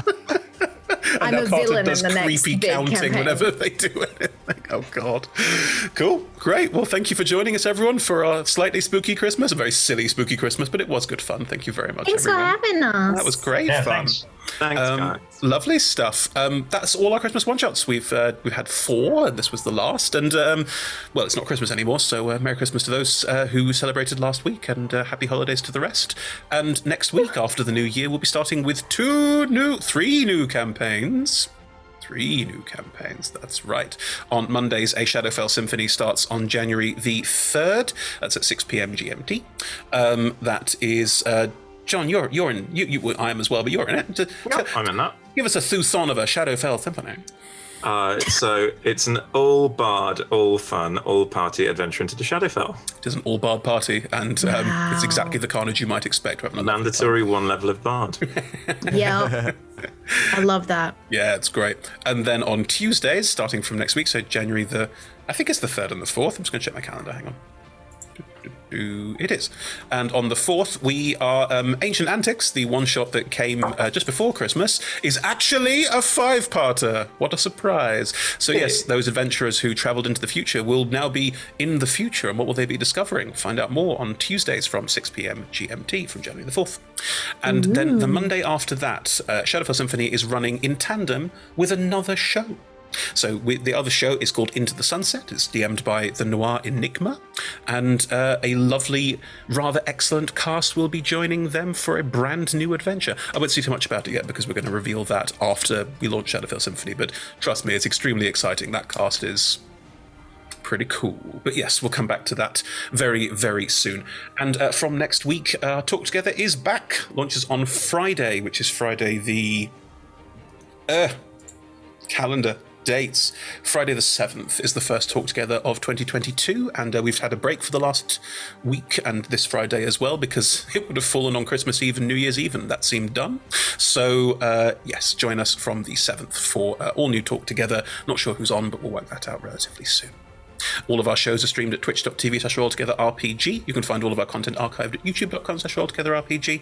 And there are podcast versions. Just search Roll Together RPG on your favourite podcast providers. Massive thank you to Hero Forge, Ultra Pro, Elderwood Academy, D&D Beyond, our Champions of the Forgotten Realms, Warriors of Waterdeep, and Level Up Dice. Massive thank you to our D20 Club, and thank you for your support in helping us make all of our lovely shows. Don't forget, we're on all social media as Roll Together RPG. And is anyone here got something they'd like to plug before we go? Oh, I have a channel. Yes, you do. Yeah. Hi. I'm AJ Winters from Winters Tales, my own company over in Australia. I do D&D content and world building. You can find me on all the platforms at Winters Tales. And there will be links in chat right now. Sure there will be. Yeah. Cool. Thank you so much, everyone, and hope you have a lovely rest of your holiday season. See you in the new year, and bye-bye.